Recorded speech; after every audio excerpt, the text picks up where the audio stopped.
মাত্র যদি 5 কেজি অতিরিক্ত ওজন বাড়ে, যেটা আইডিয়াল আদর্শ ওজন, তার থেকে 5 কেজি ওজন বেশি হলে মেরুদণ্ডে 30% ইনজুরি হওয়ার রিস্ক বাড়ে। অল্প বয়সে বাড়ে না, অল্প বয়সে আমি একটু আগে বললাম যখন আমাদের হরমোন একদম পিকে থাকে তখন আমাদের হাড্ডির মাঝখানে কিন্তু মেরুদণ্ডের মাঝখানে এক ধরনের জেল থাকে, সেটা একদম প্রিজার্ভ থাকে, ভালো থাকে। বয়স যত বাড়ে সেই জেল শুকিয়ে যায়। যখনই জেল শুকাতে শুরু করবে 30-এর পর তখন কোমরে ইনজুরি হবে। সবার হবে তাই বলছি না, কিন্তু চান্সেস বেড়ে যায়, 30% বাড়ে। তার মানে প্রতি 3 জনের ভিতরে একজনের ইনজুরি হওয়ার চান্স বেড়ে যায় যদি 5 কেজি ওজন বেশি হয়। এটা একটু কনসিডার করতে হবে। বহু মানুষ দেখবেন আপনি হসপিটালে যারা কেউ যদি যান দেখবেন কোমরের ব্যথা। এটাই হচ্ছে রিজন তার। হয়তো বা সে অনেক আগে থেকে কোমরের ব্যথা শুরু হয়ে গেছে, তারপরে ওজন কমিয়েছে, কিন্তু ইনজুরি হয়ে যাওয়ার পর যদি আপনি ওজন কমান কিছুটা পেন কমবে, কিন্তু পুরোপুরি রিকভার করা যায় না, ব্যথা হালকা থাকবেই। এই জন্য আমরা যেন আগে আমাদের ইনজুরি না হয়ে যায়, তার কারণে আমাদেরকে সেই জিনিসগুলোতে লক্ষ্য রাখতে হবে। কিভাবে বুঝবেন আপনি ফিট কিনা? এখানে কিছু মেজারমেন্ট টেকনিক আছে, একটু পরের স্লাইডে যাই। দেখেন, হার্টের হেলথ চেক করা। কার কার কাছে স্মার্ট ওয়াচ আছে? সবার কাছে আছে আশা করি। স্মার্ট ওয়াচ যেখানে হার্টবিট রেট দেখা যায়, একটু হাত তোলেন। হার্টবিট রেট দেখা যায়। যার কাছে নাই, ফ্রেন্ডেরটাও ইউজ করে দেখবেন যে আপনার যারা সাধারণ মানুষ, কোনো রকম এক্সারসাইজ করে না, নর্মাল একজন মানুষ, তার যেন 60-এর নিচে না নেমে যায় হার্টবিট রেট পার মিনিটে, এবং 100-এর উপরে না উঠে যায়। এটা হচ্ছে রেস্ট নেওয়া অবস্থায়, অর্থাৎ বসে আছেন এই অবস্থায়। যদি এর কম বা বেশি হয় তাহলে আপনাকে হার্টের একটা ডক্টরের সাথে কনসাল্ট করতে হবে, তার মানে আপনার কিন্তু হার্টের প্রবলেম আছে, অথবা ব্লাড প্রেশার হাই। তো এগুলো একটু দেখতে হবে। যদি অ্যাথলেট হন, অর্থাৎ ব্যায়াম করেন, খেলাধুলা করেন, 40-এর নিচে যাওয়া যাবে না, 60-এর উপরে উঠে যাবে না। যদি হয় তাহলেও চেক করতে হবে। আরও অনেকগুলো ওয়েজ আছে মেজার করার, সেগুলো আমরা দেখি। মাসকুলার স্ট্রেংথ, যেটা আমি বলছিলাম যে নিজের বডির ওজন তত কেজি ওজন আপনি সরাতে পারেন কিনা, এক জায়গা থেকে আরেক জায়গায় মুভ করতে পারেন কিনা। সেটা এমন না যে চেড়েই মুভ করতে হবে, ঠেলেও সরাতে পারেন কিনা। এখন দেখেন যে কারো তো ওজন 100 কেজি, সে তো 100 কেজি চাইলে লিফট করতে পারবে না। তখন আপনি কি করে মেজার করবেন যে আপনি মাসকুলার স্ট্রেংথ আছে কিনা? আপনার উচ্চতা অনুযায়ী একটা হাইট অনুযায়ী একটা ওয়েটের একটা আইডিয়াল মাপ আছে, সেটা আমরা পরে দেখব। সেই পরিমাণ লিফট করতে পারেন কিনা। যেমন ধরেন যে কারো হাইট 5 ফিট 9, তার ওজন হওয়া উচিত আইডিয়াল 85 কেজির উপরে না, কিন্তু তার ওজন 100 কেজি। সে 100 কেজি থাকা অবস্থায় 85 কেজি সরাতে পারছে কিনা, মুভ করতে পারছেন কিনা, সেটা তার মাসকুলার স্ট্রেংথের লক্ষণ। স্বাভাবিক মানুষের জন্য। অ্যাথলেটরা আরও বেশি করবে, কিন্তু স্বাভাবিক মানুষ হতে হলে এটা লাগবে। যদি এর নিচে যায় তার মানে আপনার একটু প্রবলেম আছে, এটা নিয়ে একটু কাজ করতে হবে। তো আমরা আগে প্রবলেমগুলো বলছি। যদি আপনি নাই জানেন যে আপনার কেন করবেন আপনি ফিটনেস, এগুলো হচ্ছে রিজন। এগুলো হচ্ছে আপনাকে সিগন্যাল দিচ্ছে বারবার যে হচ্ছে আপনার ফিটনেস দরকার, আপনার ফিটনেস দরকার। তো এই জিনিসগুলো আমরা বোঝানোর চেষ্টা করছি। আপনি প্রবলেম না জানলে সলিউশন নিয়ে কখনোই কাজ করবেন না।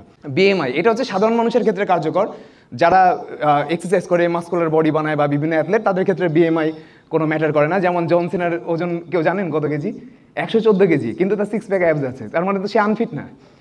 114 কেজি ওজন, কিন্তু তার পুরোটাই মাসল। এই কারণে তার ক্ষেত্রে বিএমআই কাজে দিবে না। কিন্তু সাধারণ মানুষ যে বডি বিল্ডার না বা মাসকুলার বডি নাই যার, তার ক্ষেত্রে বিএমআইটা আমাদেরকে জানতে হবে। এটা হচ্ছে আমাদের উচ্চতা, যেটা উচ্চতার স্কোয়ারকে ওজন দ্বারা ভাগ করা হয়। আমরা পরে দেখছি ফর্মুলাটা। উচ্চতা যেটা আসছে এটা মিটারে আপনাকে কনভার্ট করতে হবে। সবাই নিজের উচ্চতা জানেন, মিটারে সেটাকে কনভার্ট করবেন, সেটা স্কোয়ার করবেন এবং সেটাকে ওজন দ্বারা ভাগ দিবেন। ওজনকে সেই উচ্চতা দ্বারা ভাগ দিবেন। 24.5 আসছে ওনার, যার দেওয়া আছে। একজনের ওজন হচ্ছে 75 কেজি, তার হাইট হচ্ছে 3.06, হাইটের স্কোয়ার 06 মিটার, তো 24.5 আসছে। এখন কতটুকু বিএমআই আসলে আমাদের থাকা উচিত, তো এটা আমরা পরের স্লাইডে দেখব। এভাবে ক্যালকুলেট করতে পারেন চাইলে, যে ফর্মুলা যেটা দিয়েছি। আবার বিএমআই ক্যালকুলেটর প্রত্যেকেই গুগলে পেয়ে যাবেন, বিভিন্ন ওয়েবসাইটে আছে। তো দেখেন 18.5-এর নিচে যারা আসে, অনেকে দেখবেন পাতলা খিটখিটে টাইপের একদম, তো 18.5-এর নিচে আসলে আন্ডার ওয়েট। এরকম মানুষকে ওজন বাড়াতে হবে হেলদি ওয়েতে, চিনি খেয়ে ওজন বাড়া যাবে না, হেলদি ওয়েতে। সেটা আমরা পরে আলোচনা করব। এবং 25 থেকে দেখেন 18.5 থেকে 24.9 যদি হয়, তাহলে আপনি হচ্ছে নর্মাল রেঞ্জে আছেন। এবার দেখেন তো কার কার বিএমআই 24.9-এর নিচে আছে, কেউ হাত তুলে জানাতে পারবেন?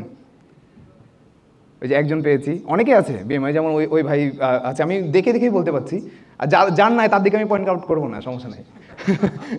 যার বিএমআইয়ের ভিতরে আছে, যেমন ওইদিকে একজনকে দেখতে পাচ্ছি, সমস্যা নাই। উপর থেকে দেখে একটু বোঝা যায়। আর আরও অ্যাকুরেটলি যদি আপনি মেজার করতে চান, তাহলে আপনাকে মেজার করতে হবে গুগলে যে বা বিভিন্ন ওয়েবসাইটে যে। তো যারা 40-এর উপরে থাকে তারা মারাত্মক লেভেলে অসুস্থ টাইপের হয়, অনেক বেশি মোটা, অনেক বেশি। আপনার যাকে দেখে একটু অস্বাভাবিক লাগবে সে হচ্ছে 40-এর উপরে। এদের হার্টের প্রবলেম হওয়ার সম্ভাবনা অনেক বেশি অল্প বয়সে। এখন বিএমআই অনুযায়ী আপনার কত কেজি ওজন হওয়া উচিত উচ্চতা অনুযায়ী, সেটা এখানে দেওয়া আছে। কিন্তু পিন পয়েন্ট এই ওজনই হতে হবে ছেলে বা মেয়ের, এটা না। এর থেকে 10% বেশি, অর্থাৎ যেমন 5 ফিট একটা উচ্চতার মেলের ওজন দেওয়া আছে 48 কেজি, এর থেকে যদি 10% বেশি আপনি হয়ে যান তাহলে আপনি ওভারওয়েট। যদি 10% কম হন তাহলে আন্ডারওয়েট। এবার হয়তো বা বোঝা সহজ হবে। 10% বেশি করবেন এবং 10% কম করবেন, এর ভেতরে থাকলে আপনি মোটামুটি ফিট আছেন স্বাভাবিক মানুষ হিসেবে ওজনের দিক দিয়ে। এবার আসি আপনাদের কথা বলতে, প্রোগ্রামার। এখানে প্রোগ্রামার বাদে আর কেউ আছেন নাকি? বাইরের কেউ আছেন? একজন আছেন, দুইজন। আচ্ছা, সমস্যা নাই। এখানে যে আলোচনাগুলো করবো সেগুলো একদম সাধারণ মানুষ হলেই হবে, প্রোগ্রামার না হলেও হবে, কারণ এখন আমরা যার হাতে ফোন আছে সেই প্রোগ্রামার। আমার প্রবলেম কি, স্ক্রিন হেভি লাইফস্টাইল। এটা সবারই স্ক্রিন হেভি লাইফস্টাইল, সে প্রোগ্রামার হোক বা একজন ভ্যান চালক হোক, সবাই এখন স্ক্রিন ইউজ করছে। তো এটা হচ্ছে সমস্যা। তো আমরা একটু পরবর্তীতে জানবো যে কীভাবে ফিট হব। প্রথমে আসি পশ্চার নিয়ে কথা বলি, কারণ আমাদেরকে দীর্ঘক্ষণ যাবত, আপনারা যারা আছেন প্রোগ্রামার, দীর্ঘক্ষণ যাবত আপনাদেরকে পিসিতে বসে কাজ করতে হয়। কেউ আছেন নাকি শুয়ে কাজ করেন? ও আছে তো অনেকজন। শুয়ে কাজ করা কিন্তু বসে কাজ করার থেকে বেশি হেলদি, কিন্তু এটা কিন্তু সত্যি। বসে কাজ করলে কিন্তু আমাদের কোমরে বেশি প্রেশার পড়ে, শুয়ে কাজ করলে ওই রকম পড়ে না।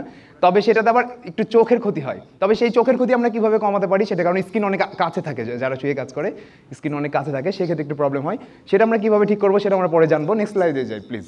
পশ্চার আপনাকে ঠিকঠাক রাখতে হবে। যেমন আপনার এলবোসটা এমনভাবে রাখতে হবে যেন টেবিলের উপরে আপনার হাতটা থাকে, কিছু অংশ, পুরোটা না। তাহলে কি হয় যে ব্যাকের উপরে প্রেশার কমে যায়। কখনো দেখবেন টেবিল থেকে হাত একটু দূরে রেখে আপনারা কখনো পিসি ইউজ করবেন, দেখবেন যে ব্যাকের উপরে প্রেশার পড়ছে। টেবিলের উপরে হাত রাখলে ব্যাকের উপরে লোডটা একটু কমে। তো এই টেবিলের উপরে হাত রেখে একটু কাজ করার অভ্যাস করতে হবে। সোজাভাবে বসতে হবে, এটা অনেকেই শুনেছেন। আর হচ্ছে ফ্ল্যাট সারফেসে ঘুমাতে হবে, মানে সোজা, মানে এমন কোনো কুশন ব্যবহার করা যাবে না, বা ওই যে আমরা বলি তোষক বাংলায়, সেটা ব্যবহার করা হবে যেখানে আপনার কোমর বাঁকা হয়ে যাচ্ছে বা ঢুকে যাচ্ছে ভেতরে। এরকম কোমরে, হ্যাঁ, যদি হোটেল রুমে যান ভালো লাগবে 1-2 দিন, কিন্তু বাসাতে যদি রোজ আপনি শোন, তাহলে আপনার ব্যাক পেন শুরু করবে। তো এটা করা যাবে না। যখন আমাদের 20 বছর বয়সে আমাদের দেখেন এই যে নীল কালার যে জিনিসটা দেখছেন তরল, এটা হচ্ছে জেল সাইনেবল ফ্লুইড বলা হয়। এটা প্রত্যেকটা হাড়ের মাঝেই থাকে। এই জেলটাই মূলত আমাদের দুইটা হাড়ের মাঝে ঘর্ষণটাকে রোধ করে। তো এই জেলটা বয়সের সাথে সাথে কিন্তু ক্ষয় হয়। তো এটা বয়সের সাথে সাথে ক্ষয় হবে না যদি আপনি ক্যালসিয়াম রিচ ফুড খান, প্রোটিন রিচ ফুড খান, যেগুলো আমরা পরে আলোচনা করব। যখন আমরা দীর্ঘক্ষণ যাবত যে বাঁকা হয়ে বসি, তখন আমাদের এই জিনিসটা, ফ্লুইডটা নষ্ট হতে শুরু করে। তো এইটা কীভাবে ঠিক করব? আমরা কি করি, প্রবলেম কি হয় এভাবে কোজা হয়ে বসলে? তো এটাকে ঠিক করতে গেলে আমাদেরকে এমন একটা ব্যায়াম করতে হবে যেটা আমাদের ডিকম্প্রেশন করে আমাদের মেরুদণ্ডে। সেই ব্যায়ামটা কি সেটা দেখি। এইটা করতে হবে প্রত্যেকদিন ঘুম থেকে উঠেই সকালে, যেহেতু বেরিয়ে থাকি আমরা সবাই। জাগ্রত অবস্থায় কারো ইচ্ছে করবে না ফ্লোরে শুয়ে এটা করার। তার থেকে যখন আপনি ঘুম থেকে উঠবেন প্রত্যেকদিন সকালে, এটা 10 থেকে 15 সেকেন্ড করে 2 থেকে 3 সেট করবেন, যতক্ষণ থাকতে পারেন। এই জিনিসটা কিন্তু দুনিয়াতে সব, কুকুর বিড়াল থেকে শুরু করে, মানে আর বাকি যত পশু প্রাণী আছে, সিংহ বলেন, বাঘ বলেন, মানে যাদের 4টা পা আছে, তারা সামনের পা হাত হিসেবে, আমরা হচ্ছে আমাদের সামনের পা নাই, হাত আছে, কিন্তু তাদের 4টাই আছে। সব কিছুই, প্রত্যেকটা প্রাণী এই কাজটা করে। আপনারা দেখেছেন না, যাদের বাসায় বিড়াল আছে করে এই জিনিসটা, মানুষই করে না। এটা হচ্ছে সমস্যা। তো প্রত্যেকটা প্রাণী কেন এটা করে? ওই যে তাদের ডিকম্প্রেশন হয়, তার কারণে তারা বেশি ফিট অ্যান্ড অ্যাক্টিভ থাকে। তো এই জিনিসটা আমরা করার চেষ্টা করবো প্রত্যেকেই। যারা বিশেষ করে যারা অনেকক্ষণ যাবত চেয়ারে বসে কাজ করি, তারা প্রত্যেকে এই জিনিসটা আমরা এখন থেকে ট্রাই করবো প্রত্যেকদিন সকালে। এটা হচ্ছে খুব ইজি ওয়ে। আমি এখানে শেখাবো হচ্ছে খুব ইজি ওয়েতে আপনি কীভাবে ফিট হবেন। আমার এখানে কাউকে প্রফেশনাল অ্যাথলেট বানানোর উদ্দেশ্যে আমি এখানে আসিনি। আপনাদের কাজ হচ্ছে প্রোগ্রামিং করা, যেন খুব ভালো একজন প্রোগ্রামার হতে পারেন। আর উনি যেটা বলছিলেন যে দীর্ঘদিন যেন ফিট থাকতে পারেন, তাহলে আমরা না সার্ভিস পাবো। যদি আপনি নিজেই ফিট না থাকেন, তাহলে এটা আসলে আমাদের উপকারও আসবে না, আপনি নিজের উপকারও করতে পারবেন না। তো সেটা আমরা পরে স্লাইডে যাই প্লিজ। তো এরপরে যাই, প্রোটেক্ট ইউর আইজ। 20-20-20 রুল, এটা দেখেন, এটা অনেক বেশি ইম্পর্টেন্ট। প্রতি 20 মিনিট কাজ করার পর 20 ফিট দূরত্বে তাকাবেন 20 সেকেন্ডের জন্য। এটা কিন্তু খুবই ইম্পর্টেন্ট। 20 মিনিট কাজ হয়ে যাবে। আপনি সবাই হচ্ছে অ্যালার্ম সেট করে কাজ করবেন, পিসিতেও দেখতে পারেন। এটা খুব জরুরি, কারণ আমরা যখন দীর্ঘক্ষণ যাবৎ কাছের কোনো দৃশ্য দেখি, তখন আমাদের দূরের দৃশ্য দেখার জন্য আমাদের যে চোখের সেন্সর, সেটা দুর্বল হতে শুরু করে। আমরা যে মাসলগুলো ইউজ করি, সেই মাসলগুলো আরও স্ট্রং হয় আস্তে আস্তে। দেখবেন প্রথম দিন কেউ একটা পুশ আপ দিতে গেলে কষ্ট হয়, কিন্তু 1 মাস টানা ওই একটা পুশ আপ দিলে পরের বার আমাদের ব্রেন আপনাকে মজবুত করে দেয়। আমাদের ব্রেন ফিল করে যে এই প্রতিদিন একই কাজ করছে, এই যেন পরের দিন এই সেম কাজটাকে আরও বেটার ওয়েতে করতে পারে, তার কারণে তার মাসল স্ট্রং করে দিই। এটাকে হাইপারট্রফি কনসেপ্ট বলে। এইভাবেই আসলে যত ধরনের স্পোর্টস অ্যাথলেট দেখেছেন, বা বডি বিল্ডার দেখেছেন, বা ওয়েট লিফটার দেখেছেন, তারা কিন্তু এইভাবেই নিজেদেরকে ট্রেন করে। হাইপারট্রফি ট্রেনিং মডেল বলে এটাকে। কোনো প্রফেশনাল অ্যাথলেটকে দেখেছেন যে 1 কেজির ডাম্বল, লেডিস ডাম্বল হয় না, পিঙ্ক কালারের ছোট ছোট, কেউ ইউজ করে? যদি সেম ওয়েট দিয়ে রেজাল্ট আসতো, তাহলে তো কেউ ভারী ওয়েট তুলতো না। কি দরকার কষ্ট করার? তারা চায় যে আমি আগের তুলনায় একটু বেটার মাসল চাই, তার কারণে আমি আগের তুলনায় আরও বেশি ওয়েট তুলি। এটা হচ্ছে আসলে হাইপারট্রফি কনসেপ্ট। তো এটা আপনাদের করার দরকার নাই, আপনাদের 1 কেজি ডাম্বল দিয়েও কাজ হবে। কারণ আপনি যে কখনো এক্সারসাইজ করেনি, সে জাস্ট কোনো একটা ওয়েট তুললেই তার বডি সেটা রেসপন্স করবে। তো এবার ব্রাইটনেসটা দেখি। ব্রাইটনেসটা হবে হচ্ছে রুমের যে আলো, যে আপনার রুমে যে আলোটা আছে তার থেকে একটু কম হবে, স্বাভাবিক। রুমের আলো থেকে বেশি আলো হলেই আপনার চোখে সমস্যা হবে। ডার্ক রুমে, যারা অন্ধকার রুমে একদম কাজ করেন তাদের ক্ষেত্রে কিন্তু প্রেশার আরও বেশি পড়ে। অনেক সময় দেখবেন লাইট বন্ধ করে ফোনের দিকে অনেকক্ষণ তাকিয়ে থাকলে চোখ ঝাপসা লাগে, যদিও অন্ধকারে আপনি তো কিছু দেখতে পাচ্ছেন না, বুঝবেন না, কিন্তু যদি লাইট জ্বালান পরে তাহলে দেখবেন যে চোখ একটু ঝাপসা লাগছে। তো আমরা যেটা করবো যে রুমের লাইট অন করে প্রোগ্রামিং করবো। রুমের লাইট কোনোভাবে বন্ধ করা যাবে না, আর যেটা স্ক্রিনের ব্রাইটনেস সেটা রুমের লাইটের ব্রাইটনেসের থেকে কম হবে। এবং আরেকটা ব্লু লাইট ফিল্টার, সেটা বিভিন্ন ধরনের অ্যাপ পাওয়া যায়। এখানে দুইটা অ্যাপসের নাম আমি দিয়েছি। এই দুইটা অ্যাপস চাইলে আপনারা পিসিতে ইনস্টল করতে পারেন, ফোনে ইনস্টল করতে পারেন, ল্যাপটপে, তাহলে আপনাদের ওই ব্লু লাইটের যে ইফেক্ট সেটা একটু কমবে। অনেকে জানেন এই জিনিসগুলো, বেসিক জিনিস, কেউ হয়তো বা জানেন না, তারা এখানে শিখছেন। এখন দেখেন যে 20 থেকে 28 ইঞ্চি দূরত্বে থাকতে হবে, তো টেপ দিয়ে একটু মাপা লাগবে যে স্ক্রিন থেকে আপনার চোখ 20 থেকে 28 ইঞ্চি দূরে থাকতে হবে। এই কারণে যারা শুয়ে কাজ করে তাদের স্ক্রিনটা অনেক কাছে থাকে, এই কারণে আপনারা হয়তো বা ব্যাকের সমস্যা দূর হয়ে যাবে, কিন্তু আপনার চোখের সমস্যা হতে শুরু করবে। আর স্ক্রিনের যেটা টপ সেটা আপনার চোখ বরাবর হতে হবে, মানে বেশি স্ক্রিন উপরে উঠা যাবে না, আবার বেশি নিচেও রাখা যাবে না, একদম চোখ বরাবর, আপনার চোখ বরাবর স্ক্রিনের টপ মানে যে বর্ডারটা সেটা থাকতে হবে। কারো চোখের পানি শুকিয়ে যায়, যে চোখ জ্বালা পড়া করে, অনেকে চোখ জ্বলে, তো যেটা করতে হবে যে কিছু ড্রপ পাওয়া যায়, যদি আমি প্রোডাক্টের নাম বলছি না, এগুলো হেলদি, এগুলো আপনি ইউজ করতে পারেন যাদের অলরেডি হচ্ছে এরকম। সবার করা দরকার না, ধরেন প্রবলেম না, আপনি ইউজ করছেন, সমস্যা, প্রবলেম হতে হবে আগে, না হলে দরকার নেই। আর পানি পান করতে হবে, কারণ পানি যত কম পান করবেন তত বেশি আপনার চোখ ব্যথা করবে, কারণ চোখের যে লিকুইড আছে সেটা আমরা যে পানি পান করি সেখান থেকে আমাদের লিকুইডটা তৈরি হয়, তো পানির পরিমাণটা পর্যাপ্ত পরিমাণে হতে হবে। তো কতটুকু পানি পান করবেন সেটা স্লাইডে না, আমি বলে দিই। প্রতি 9 কেজি ওজনের জন্য 1 গ্লাস পানি। বাসায় যে নর্মাল গ্লাস আছে, আপনার ওজন যদি কত হয়, 90 কেজি হয়, তাহলে 10 গ্লাস পানি, ঠিক আছে? তো এইভাবে 50 কেজি হলে কত হবে, 5 গ্লাস না 6 গ্লাস, 5.5 গ্লাস, যাই হোক, অ্যাকুরেট হতে হবে না, কাছাকাছি হলে হবে। এবার দেখি যে কোন কোন নিউট্রিশনগুলো আসলে বেশি ইম্পর্টেন্ট। ভিটামিন এ সব থেকে বেশি ইম্পর্টেন্ট এই চোখের জ্যোতি বাড়ানোর জন্য, বা চোখের ক্ষতিটা যেন কম হয় তার জন্য। তো এটা ভিটামিন এ কিসে থাকে সেটাও এখানে দেওয়া আছে, মুখে বলছি না। ওমেগা 3 ফ্যাটি অ্যাসিড, এটা হচ্ছে আপনি সামুদ্রিক মাছে পাবেন, বাদামে পাবেন, যে কোনো ধরনের বাদামে পাবেন, তবে আখরোটে সব থেকে বেশি থাকে। আর হচ্ছে সামুদ্রিক মাছের আবার সাপ্লিমেন্টও পাওয়া যায়। কেউ যদি কারো পক্ষে যদি এই আখরোট আর সাপ্লিমেন্ট, ফ্যাটি ফিশ এগুলো খাওয়ার পসিবল না হয়, সেক্ষেত্রে ফিশ অয়েল সাপ্লিমেন্ট ইউজ করতে হবে, সেটা একদমই হেলদি, কোনো সমস্যা হবে না। আর লুটিন আর জিয়ানজাথিন, এই জিনিসটা হচ্ছে আপনি পাবেন যেগুলো পাতাবহুল সবজি, লাল শাক, পালং শাক, মানে যেই সব সবজিতে পাতা আছে মেনলি, সেই সব জিনিসগুলোতে আপনি এই দুইটা উপাদান পাবেন। এই দুইটা উপাদান চোখের জন্য খুবই উপকারী। নিউট্রিশন হ্যাবিট, এখন আমরা কী কী খাবার খাবো সেটা নিয়ে আলোচনা করি, তারপর স্লাইডে যাই। আচ্ছা, নিউট্রিশন কি? এখন নিউট্রিশন মানে এমন না যে ফ্যান্সি কোনো ফুড হতে হবে। নিউট্রিশন মানে আমরা যে খাবারগুলো খেয়ে আমাদের বডি ফাংশন করে, ঠিকঠাক মতো কাজ করতে পারে, আমাদের হার্ট, কিডনি, লিভার ঠিকঠাক মতো ফাংশন করার জন্য যে খাবারগুলো দরকার হয় সেটাকে নিউট্রিশন বলে। আর ওই খাবারের ভিতরে কোন কোন পুষ্টি উপাদানগুলো আছে সেগুলোকে নিউট্রিয়েন্ট বলে। মানে আমরা সবাই মনে ক্লাস 5-6 একটা নিউট্রিশনের পুষ্টির উপরে একটা বই ছিল আমাদের, যেটা আমরা স্কুলে পড়েছি। সেই বইটা তখন আমরা জাস্ট পরীক্ষায় পাস করার জন্য পড়েছি, কিন্তু এখন তো আমরা সবাই ভুলে গেছি। সেখানে সুষম খাদ্যের কিছু উপাদান ছিল, তো কোন কোন খাদ্যের উপাদান কী কী কাজে লাগে সেটা যদি আমরা জানি, তাহলে আমাদের লাইফের কিন্তু অনেকগুলো প্রবলেম সলভ হয়ে যাবে। তো আমরা একটু মানে স্বাভাবিক কিছু, নর্মাল কিছু ইনফরমেশন দেখবো পরের স্লাইডে। দেখেন, এই যে এখানে 6টা উপাদান দেওয়া আছে, এর ভেতরে পানি, ভিটামিন এবং মিনারেলস, এই জিনিসটাতে কোনো ক্যালোরিজ হয় না। অনলি কার্বোহাইড্রেট, ফ্যাট আর প্রোটিনে ক্যালোরিজ থাকে।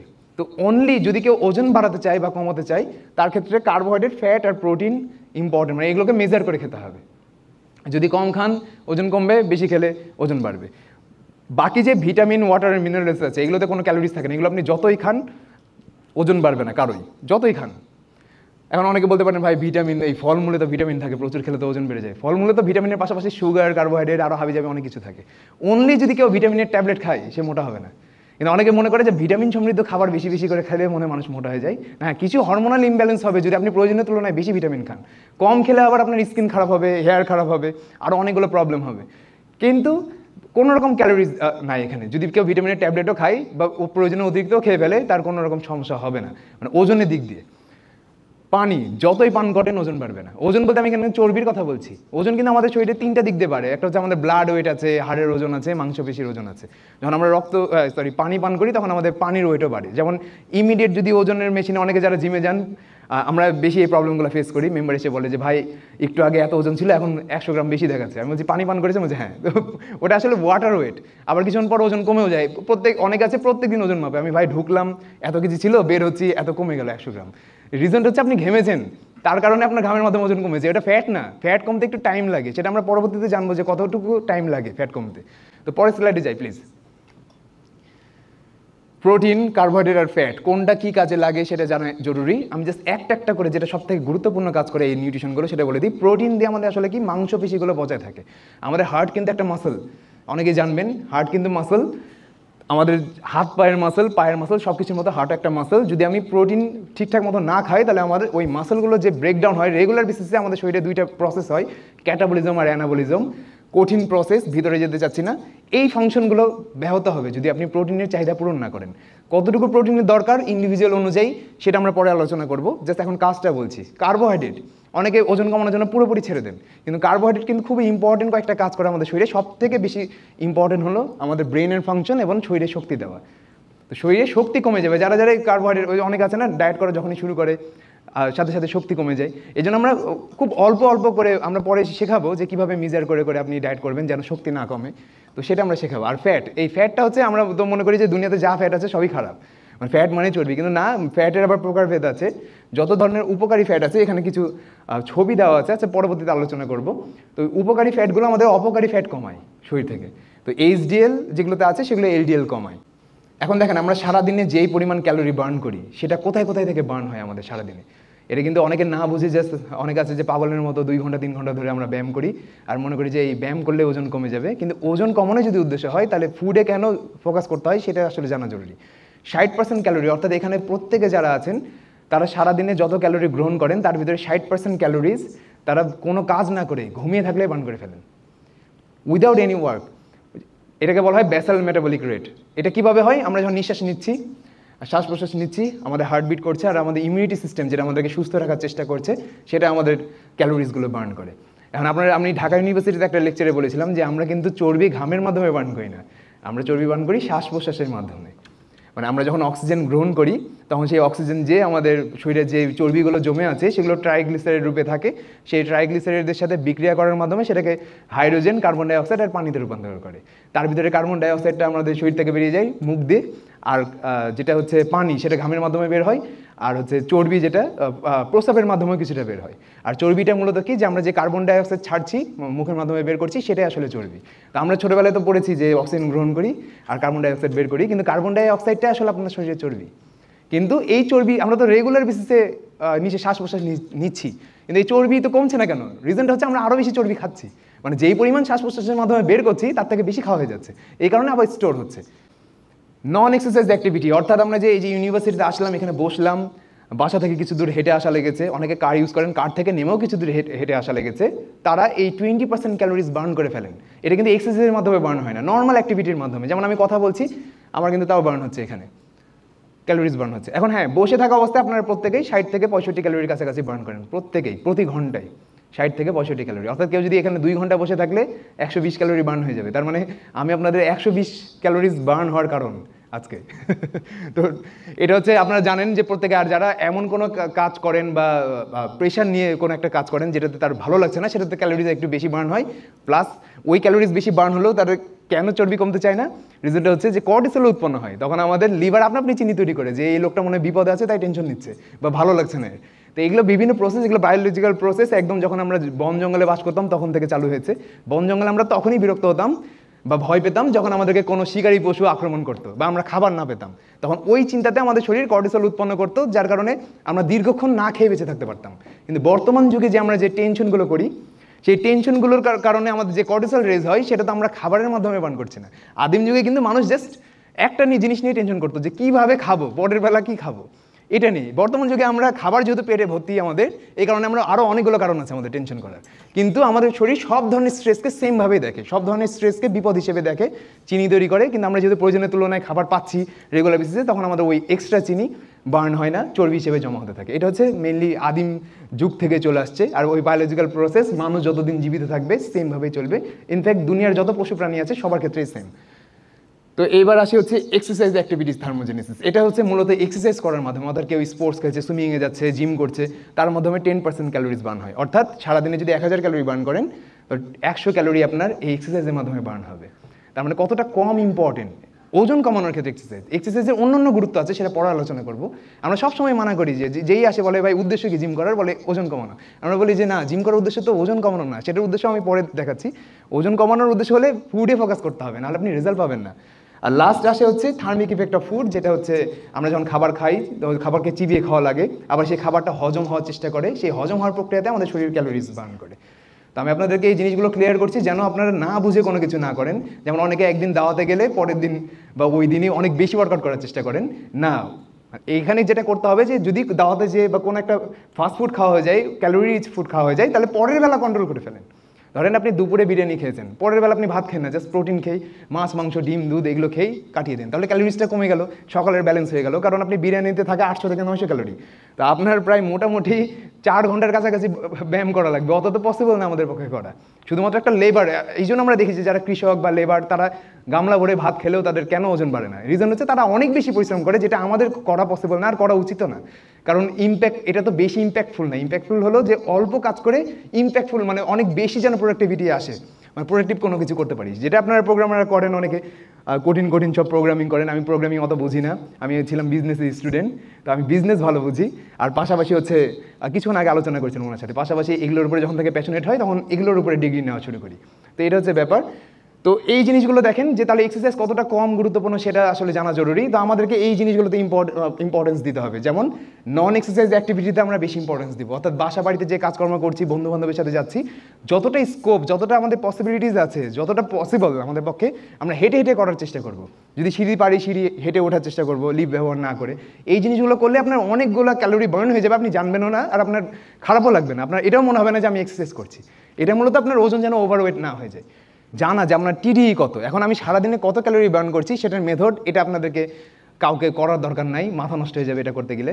আপনি দেখবেন যে গুগলে অনেক ধরনের ওয়েবসাইট আছে, টিডি ক্যালকুলেটর লিখবেন, জাস্ট টিডি ক্যালকুলেটর লিখে ওইখানে ওরা বলবে যে উচ্চতা দিতে আপনি কতদিন ব্যায়াম করতে পারেন, আপনি একদমই যদি ব্যায়াম না করেন সেটাও দিবেন, ওখানে দেখবেন টিডি বের হয়ে যাবে। এই টিডি জানাটা খুব জরুরি। টিডি হচ্ছে টোটাল ডেলি এনার্জি এক্সপেন্ডিচার, যেটা আলোচনা করছিলাম।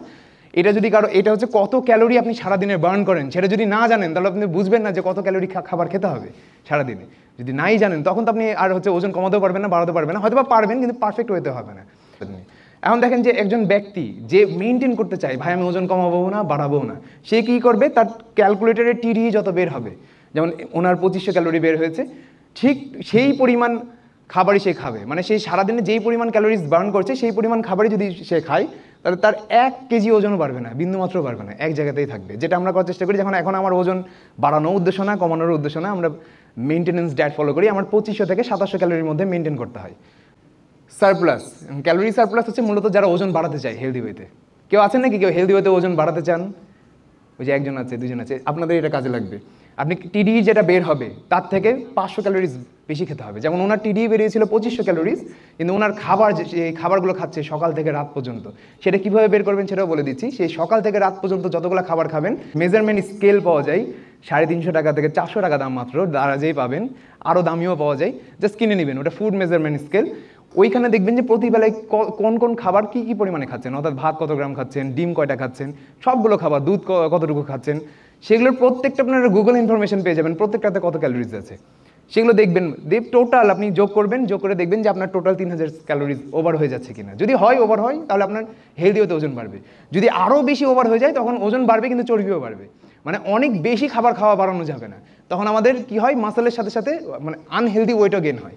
তো ওইটাই আমরা যদি না জেনে অনেক বেশি খাবার খাই, ওজন বাড়বে ঠিক আছে, কিন্তু ফ্যাট বাড়বে তার ভিতরে বেশি। তো আমাদের সামান্য পরিমাণে অল্প অল্প করে খাবার খাওয়া বাড়াতে হবে, নাহলে আমাদের আবার বদ হজমও হয় অনেকে। এরপরে যাই কীভাবে কমাবেন, যেটা মূলত সবার প্রবলেম। সেম নিয়ম, এটা হচ্ছে ডেফিসিট। যেই পরিমাণ টিডি বেড়েছে তার থেকে 500 ক্যালোরিজ জাস্ট কম খাবেন, খুব বেশি কম খেতে যাবে না। এই জন্য আমরা সবাইকে বলি যে ভাই একদম না খেয়ে থাকা যাবে না। একদম না খেয়ে থাকা গেলে কী হবে, আমাদের ব্রেন ফিল করবে লোকটা বিপদে আছে, যেটা কিছুক্ষণ আগে বলছিলাম যে শিকার পায়নি বা পাবে না, তো কবে আবার খাবার পাবে তার ঠিক নাই, মেটাবলিজমটাকে উইক করে দিই। প্রথম 2-3 দিন ওজন কমবে, খুব ভালো, কিন্তু পরে যে আটকে যাবে। খাবার খাবেন সামান্য পরিমাণে, আবার সাথে সাথে বডি চর্বি হিসেবে জমা করতে শুরু করবে, যে 2 দিন খাবার পাইনি, আজকে হঠাৎ করে খাবার পেয়েছে, চর্বি হিসেবে জমা করে রাখি, পরে যদি আবার না পাই। এইটাই হচ্ছে প্রবলেম আমাদের। আমরা যখন মনে হয় যে আজকে একটা মোটিভেশন ভিডিও দেখলাম, আজকে একটু ডায়েট করা শুরু করি, কোনো খাবার নাই, সারাদিন খাবার বাদ। আবার মোটিভেশন একদিন কী হয় যে কারোর সাথে ঝামেলা হয়, গার্লফ্রেন্ডের সাথে বয়ফ্রেন্ডের সাথে, আমরা স্ট্রেস ইটিং করতে শুরু করি, যে না এত কষ্ট করে করে ফিট হওয়ার চেষ্টা করছি, বয়ফ্রেন্ডই পাত্তা দিচ্ছে না বা গার্লফ্রেন্ডই পাত্তা দিচ্ছে না, যাক এখন থেকে প্রচুর পরিমাণে খাবো, পুরো খাবারটাই চর্বি হিসেবে জমা হবে। এখন দেখেন 3500 ক্যালোরি যদি আপনারা কম খান, যেটা আপনাদের দরকার, তাহলে পিওর 1 পাউন্ড ফ্যাট কমে। এখন 3500 ক্যালোরিজ তো আপনারা একদিনে কম বেশি করতে পারবেন না। 1 পাউন্ড ফ্যাট কমে অথবা 1 পাউন্ড মাসেল বাড়ে। কেউ যদি 3500 ক্যালোরি সারা সপ্তাহে বা সারা মাসে খায়, পাশাপাশি ব্যায়াম করে, তাহলে 1 পাউন্ড ওয়েট বাড়বে, কিন্তু মাসেল থেকে বাড়বে। কেউ যদি কম খায়, ওয়েট কমবে কিন্তু ফ্যাট থেকে কমবে। এর বেশি যখন করতে যাবেন তখন ফ্যাটের সাথে সাথে মাসেলও কমবে।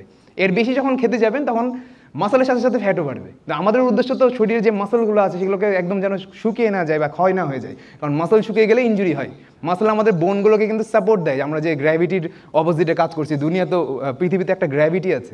এই কারণে দেখবেন যে যারা অ্যাস্ট্রোনট, অনেকে শুনবেন অ্যাস্ট্রোনটদেরকে কিন্তু অনেকক্ষণ ঘন্টার পর ঘন্টা ব্যায়াম করা লাগে, কারণ গ্র্যাভিটি থাকে না স্পেস স্টেশনে, যেটা ইন্টারন্যাশনাল স্পেস স্টেশন আছে, ওখানে গ্র্যাভিটি থাকে না, মাসেল লস হতে শুরু করে। এই কারণে তাদেরকে ব্যায়াম করতে হয় যেন মাসেল লস না হয়। পাশাপাশি হেলদি ডায়েটও নিতে হয়। অনেকগুলো প্রবলেম আছে, কিন্তু দুনিয়ার মানুষের মানে যারা পৃথিবীতে বাস করে তাদের কেন মাসেল লস হয় না? কারণ গ্র্যাভিটি আমাদেরকে সাপোর্ট দিচ্ছে। মানে আমরা অটোমেটিক যখন উঠবস করার চেষ্টা করছি, অটোমেটিক আমাদের ব্যায়াম হয়ে যাচ্ছে, ঠিক আছে? তো কিন্তু খুব কম হচ্ছে, খুব সামান্য পরিমাণে হচ্ছে। তো যখন খাবার খাওয়ার পরিমাণটা কম হয় বা উল্টাপাল্টা হয়, তখন আমাদের বডিতে ইম্প্যাক্ট বেশি পড়ে। 3500 ক্যালোরি সারপ্লাস বা ডেফিসিট করা হেলদি না, মানে এর বেশি। এখন হেলদি অ্যামাউন্ট হচ্ছে 500 ক্যালোরি করে সারপ্লাস করা। অর্থাৎ আমি যদি প্রতিদিন 500 ক্যালোরি করে সারপ্লাস করি, 3500 ক্যালোরি ওখানে বলেছে একদিনে। এখন অনেকে বলতে পারে ভাই আমার কালকে বিয়ে আছে, আমাকে এখনই ওজন কমাতে হবে। এরকম অনেকে আসে যে ভাই আমার 1 সপ্তাহ পর বিয়ে, আমার মেকআপ যেন ঠিকঠাক মতো গালে বসে, তাড়াতাড়ি ওজন কমায় দেন। তো ওজনটা কমায় নেয় 4-5 কেজি, তারপরে বিয়ের পরপরই সাথে সাথে আবার বেরিয়ে যায়। ওই যে আমি বললাম না, এই বিয়ের জন্য সে 10-12 দিন খাবার খায়নি, বিয়ের সময় সে খাবার পেয়েছে, পুরো বডি সাথে সাথে সেটাকে ফ্যাট হিসেবে স্টোর করেছে, যে না জানি এর কবে আবার বিয়ে হবে, তখন আবার খাবার খাবে। এই কারণেই হচ্ছে আমাদের বডি এভাবে কাজ করে, একদম সিম্পল ওয়েতে। আমরা অনেক সময় বুঝি না, কিন্তু এই রিয়াকশনগুলো এভাবেই হয়। সারা সপ্তাহে যদি আমরা 500 ক্যালোরি কম বা বেশি খাই, তখন 3500 ক্যালোরিজ আমাদের ডেফিসিট বা সারপ্লাস হয়, তখন আমাদের 1 সপ্তাহে 1 কেজি ওজন বাড়ে বা কমে। এটা হচ্ছে ওজন কমানো বা বাড়ানোর টেকনিক। এটা হচ্ছে যারা প্রফেশনাল অ্যাথলেট আছে তাদেরকে আমরা এইভাবে ফলো করাই। আপনাদেরকে এটা একটু মোটামুটি আইডিয়া দিয়ে দিচ্ছি, আপনাদের সবাইকে যেটাই করতে হবে তা না। আপনার জাস্ট নর্মাল খাবার খেলেও কেউ যদি প্রসেস ফুড বাদ দিয়ে দেয়, এই টেকনিক ফলো না করলে ওজন কমবে। কারণ প্রসেস ফুড অনেক বেশি পরিমাণে সুগার থাকে, সেই সুগারটা যখন কমে যাবে তখন আপনি ফ্যাট কমবে। কিন্তু এই কারো যদি ওজন কমা বা বাড়া আটকে যায়, তখন এটা কাজে লাগবে। তো যারা এখনও এক্সারসাইজ শুরুই করেনি বা ডায়েট শুরুই করেনি, তারা জাস্ট প্রসেস ফুড খাওয়া আর এক্সারসাইজ, মানে প্রসেস ফুড খাওয়া কমানো এবং এক্সারসাইজ পরিমাণ বাড়ালেই তাদের রেজাল্ট পাবে। আর যারা অলরেডি করছে কিন্তু রেজাল্ট পাচ্ছে না, তাদের ক্ষেত্রে এই টেকনিকগুলো লাগবে। তো আপনারা আগেই জেনে গেলেন, তো আপনাদের আরও অ্যাকুরেট রেজাল্ট আসবে যদি এটা ফলো করতে পারেন। এখন দেখেন যে অনেকে বলে যে ভাই এই খাবারটা ওজন কমানোর, ওই খাবারটা ওজন বাড়ানোর। দুনিয়াতে এরকম কোনো খাবার হয় না। ওজন কমানো বাড়ানো দুইটার খাবারই সেম, সেটা পরিমাণের উপর ডিপেন্ড করে। মানে আপনি ডিম দুধ খেয়ে ওজন কমাতে পারবেন, মাছ মাংস খেয়ে ওজন কমাতে পারবেন, মাছ মাংস খেয়ে ওজন বাড়াতে পারবেন। সেটা আপনাকে ক্যালোরি বুঝতে হবে, যে ক্যালোরি ওভার করে ফেললে, মানে যেটা দরকার তার থেকে বেশি খেলে আমাদের হেলদি ওজন বাড়বে, যেটা দরকার তার থেকে সামান্য পরিমাণে কম খেলে হেলদি হতে ওজন কমবে। তার মানে হেলদি ফুড, যত ধরনের দুনিয়াতে হেলদি ফুড আছে, আনপ্রসেস ফুড আছে, সেগুলো সব কিছুই আপনি খেয়ে ওজন কমাতে পারবেন, বাড়াতেও পারবেন, ক্যালকুলেশনটা বুঝতে হবে। তো ওজন কমানো বা বাড়ানোর যত ধরনের অ্যাড আমরা দেখি, এই গ্রিন টি খাও, এই খাও, একটাও কাজ করে না যদি না ওই টেকনিকটা আপনি বুঝেন। তো এই কারণে আমরা প্রোডাক্টের প্রমোশন করি না, আসলে এটা বোঝানোর জন্যই। যদি প্রোডাক্টের প্রমোশন করি, সাথে সাথে বলবে ভাই আপনার তো এই প্রোডাক্টটা আপনি প্রমোশন করেছেন, আমি এটা ফলো করেছি কিন্তু আমি কোনো রেজাল্ট পাইনি। সে তো ওইটার পেছনে সায়েন্সটা বুঝলোই না কোনোদিনও, এই কারণে সে রেজাল্ট পায়নি। হ্যাঁ, কিছু কিছু খাবার আছে, যেমন গ্রিন টি কিন্তু ওজন কমাতে সহায়তা করে, কিন্তু ওজন কমাতে পারে না ডিরেক্টলি। যদি আপনার ডায়েট ঠিক থাকে, লাইফস্টাইল ঠিক থাকে, রাতে ঠিকঠাক মতো ঘুমান, তখন গ্রিন টি কাজে দেবে। ওগুলো যদি ঠিক না থাকে, আপনি যদি মদ পান করেন সাথে গ্রিন টি পান করেন, কোনো কাজে দেবে না। এখন অনেক বকবক করলাম, ডায়েট অ্যান্ড নিউট্রিশনে আসি। মোটামুটি এখানে কিছু বাংলাদেশে যেসব খাবারগুলো পাওয়া যায় এবং একটু কম খরচে, যেহেতু সবার আবার ব্র্যাক ইউনিভার্সিটি স্টুডেন্টের মতো অ্যাফোর্ডেবিলিটি নাই, সবাই হয়তো অ্যাফোর্ড করতে পারবে না। তো আমরা যেটা করেছি যে হচ্ছে ইন জেনারেল স্বাভাবিক যারা মানুষ, যারা খুব কম টাকা খরচ করতে পারবে, তাদের জন্য একটা প্ল্যান তৈরি করেছি। আপনারা চাইলে হুয়ে প্রোটিন পাওয়া যায়, কিছু মাল্টিভিটামিনস পাওয়া যায়, সাপ্লিমেন্টস পাওয়া যায়, সেগুলো ইউজ করতে পারেন, কোনো সমস্যা হবে না। এখন আমাদের কতটুকু প্রোটিন দরকার সেটা আসলে দেখেন। সেডেন্টারি লাইফ মানে যে একদমই এক্সারসাইজ করে না, ব্যাংক জব করে বা অফিস জব করে, ডেস্ক জব করে, মানে যার পরিশ্রমী হয় না, তার 0.8 গ্রাম থেকে 1 গ্রাম প্রোটিন লাগবে 1 কেজি ওজনের বিপরীতে। মানে আপনাদের যত ওজন, কিন্তু এটা কত কেজি হতে হবে, যেমন আপনার আইডিয়াল ওজনের বিপরীতে। যেমন ধরো কারো ওজন হচ্ছে 100 কেজি, তার 100 গ্রাম প্রোটিনের দরকার নাই, তাকে দেখতে হবে তার উচ্চতা অনুযায়ী তার আইডিয়াল ওজন কত হওয়া উচিত, যেটা আমি শুরুর দিকে দেখিয়েছিলাম। যারা পরে আসছেন তারা চাইলে ওই স্লাইডটা নিয়ে নিতে পারেন। যারা সামান্য অ্যাক্টিভিটি আছে, যেমন আপনাদের সবার সামান্য অ্যাক্টিভিটি আছে, তাদের 1.2 থেকে 1.4 1 গ্রামই ধরে নিচ্ছি। যাদের একদমই মডারেট অ্যাক্টিভ তারা একটু বাড়বে। যারা হাইলি অ্যাক্টিভ, স্ট্রেন বা কার্ডিও, যেমন এখানে কয়েকজন জিম করেন, সামনে একজন বসে আছেন, তাদের 2 গ্রাম করে প্রোটিন লাগবে। কেজি বডি ওয়েটের বিপরীতে।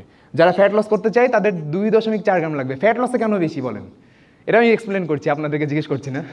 তো ফ্যাট লসে কেন বেশি, এর রিজনটা হচ্ছে প্রোটিনের যে থার্মিক ইফেক্ট অফ ফুড, যেটা আমরা টিডি ক্যালকুলেশনের সময় জানলাম যে থার্মিক ইফেক্ট অফ ফুড হচ্ছে কোনো একটা খাবার যখন আমরা চিবিয়ে খাই তখন সেটা কিন্তু আমাদের শরীর ক্যালোরি বার্ন করে হজম করার জন্য। এই প্রোটিনের থার্মিক ইফেক্ট অফ ফুড দুনিয়াতে যত নিউট্রিশন আছে তার ভিতরে সব থেকে বেশি। 1 গ্রাম প্রোটিনে 4 ক্যালোরিজ থাকে, কিন্তু সেই প্রোটিনটা যখন আমরা খাই আমাদের পেট, কিডনি, লিভার এগুলো প্রসেস করতে 2 ক্যালোরি বার্ন করে ফেলে। মানে আপনি ধরেন কথা 100 গ্রাম মুরগির বুকের মাংসে 30 গ্রাম প্রোটিন থাকে। আপনি 100 গ্রাম মুরগির বুকের মাংস খেলেন, তার ভিতরে 15 ক্যালোরি আপনার বডি আপনি বার্ন করবে, আপনি কোনো পরিশ্রম না করলেও হজম করতে যে। এই জন্য তো হেলদি ফুড খেতে হয় বেশি। আর কিছু কিছু খাবার আছে যেগুলো থার্মিক ইফেক্ট অফ ফুড 0 হয়, যেমন কোকাকোলা, তারপরে আরও অনেক ধরনের মিষ্টি, আরও অনেক হাবিজাবি জিনিসগুলো আছে যেগুলো আমরা খাওয়ার সাথে সাথে আমাদের শরীরে অ্যাবজর্ব করে নেয়, কোনো ক্যালোরি বার্ন করে না। এই কারণে ওগুলো খাওয়ার পরে আমাদের ওজনটা বাড়ে বা হচ্ছে তলপেটে ফ্যাট। অনেকে দেখবেন যে ওজন ঠিক আছে, হয়তো বা স্বাভাবিক আছে, কিন্তু তলপেটে চর্বি আছে। এই রিজনটাই হচ্ছে ওই সব জিনিস খাবারগুলো, কারণ ওগুলো ডিরেক্ট যেই পেটে যেই সাথে সাথে চর্বিতে রূপান্তর হয়। এখন এখানে বাজেট ফ্রেন্ডলি মানে কোন কোন সোর্স থেকে আপনারা প্রোটিন নেবেন সেখানে দেওয়া আছে। ডিম থেকে, মসুরের ডাল থেকে, তবে ডাল চেষ্টা করবেন সব ধরনের ডাল মিক্স করে খাওয়ার। অনেকে জাস্ট একটা করে ডাল খান। প্রোটিন অ্যাবজর্ব হওয়ার জন্য আবার অ্যামিনো অ্যাসিড খুব জরুরি। 9টা অ্যামিনো অ্যাসিড আছে। এই 9টা অ্যামিনো অ্যাসিড যদি কোনো একটা খাবারে না থাকে তাহলে ওই প্রোটিন আমাদের শরীর পুরোপুরি অ্যাবজর্ব করতে পারে না। তো সব ধরনের ডালে কিন্তু প্রত্যেকটা সিঙ্গেল ইন্ডিভিজুয়াল ডালে 9টা অ্যামিনো অ্যাসিড থাকে না, জাস্ট হয়তো বা 4টা থাকে, 5টা থাকে, 6টা থাকে। যখন আমরা 4-5 রকমের ডাল মিক্স করবো তখন সবগুলো অ্যামিনো অ্যাসিড চলে আসে। যেটা মাংস, যত ধরনের ডিম আছে, লাল মাংস আছে বা নর্মাল মাংস আছে, সব কিছুতে 9টা অ্যামিনো অ্যাসিড থাকে। এই কারণে যত ধরনের প্রফেশনাল অ্যাথলেট আছে সবাই এই সব অ্যানিমেল ফুডগুলো খায়। তবে হ্যাঁ, ভেজিটেবল ফুডগুলো খেয়েও আপনি প্রত্যেকটা মানে অনেকে আছে ভেজিটেরিয়ান আছে, অনেকে ধর্মের কারণে যেটা বিশ্বাস আছে সেই অনুযায়ী ভেজিটেবল ছাড়া আর অন্য কিছু খান না। তারা কী করেন, সব ধরনের মিক্স করে খান একসাথে। তো মিক্স করে খেলে কী হয়, মিক্স করে খেলে তখন আমাদের শরীরে সবগুলো অ্যামিনো অ্যাসিড ঢোকে। তো এটা হচ্ছে আমরা যখনই ডাল খাবো তখন সেটা মিক্স করে খাবো।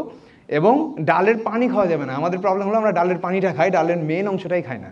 মেন অংশে প্রোটিন থাকে, পানিতে কোনো প্রোটিন থাকে না, সেটা একটু মাথায় রাখতে হবে। আর চিকপিস, এটা হচ্ছে বয়েল চিকপিস।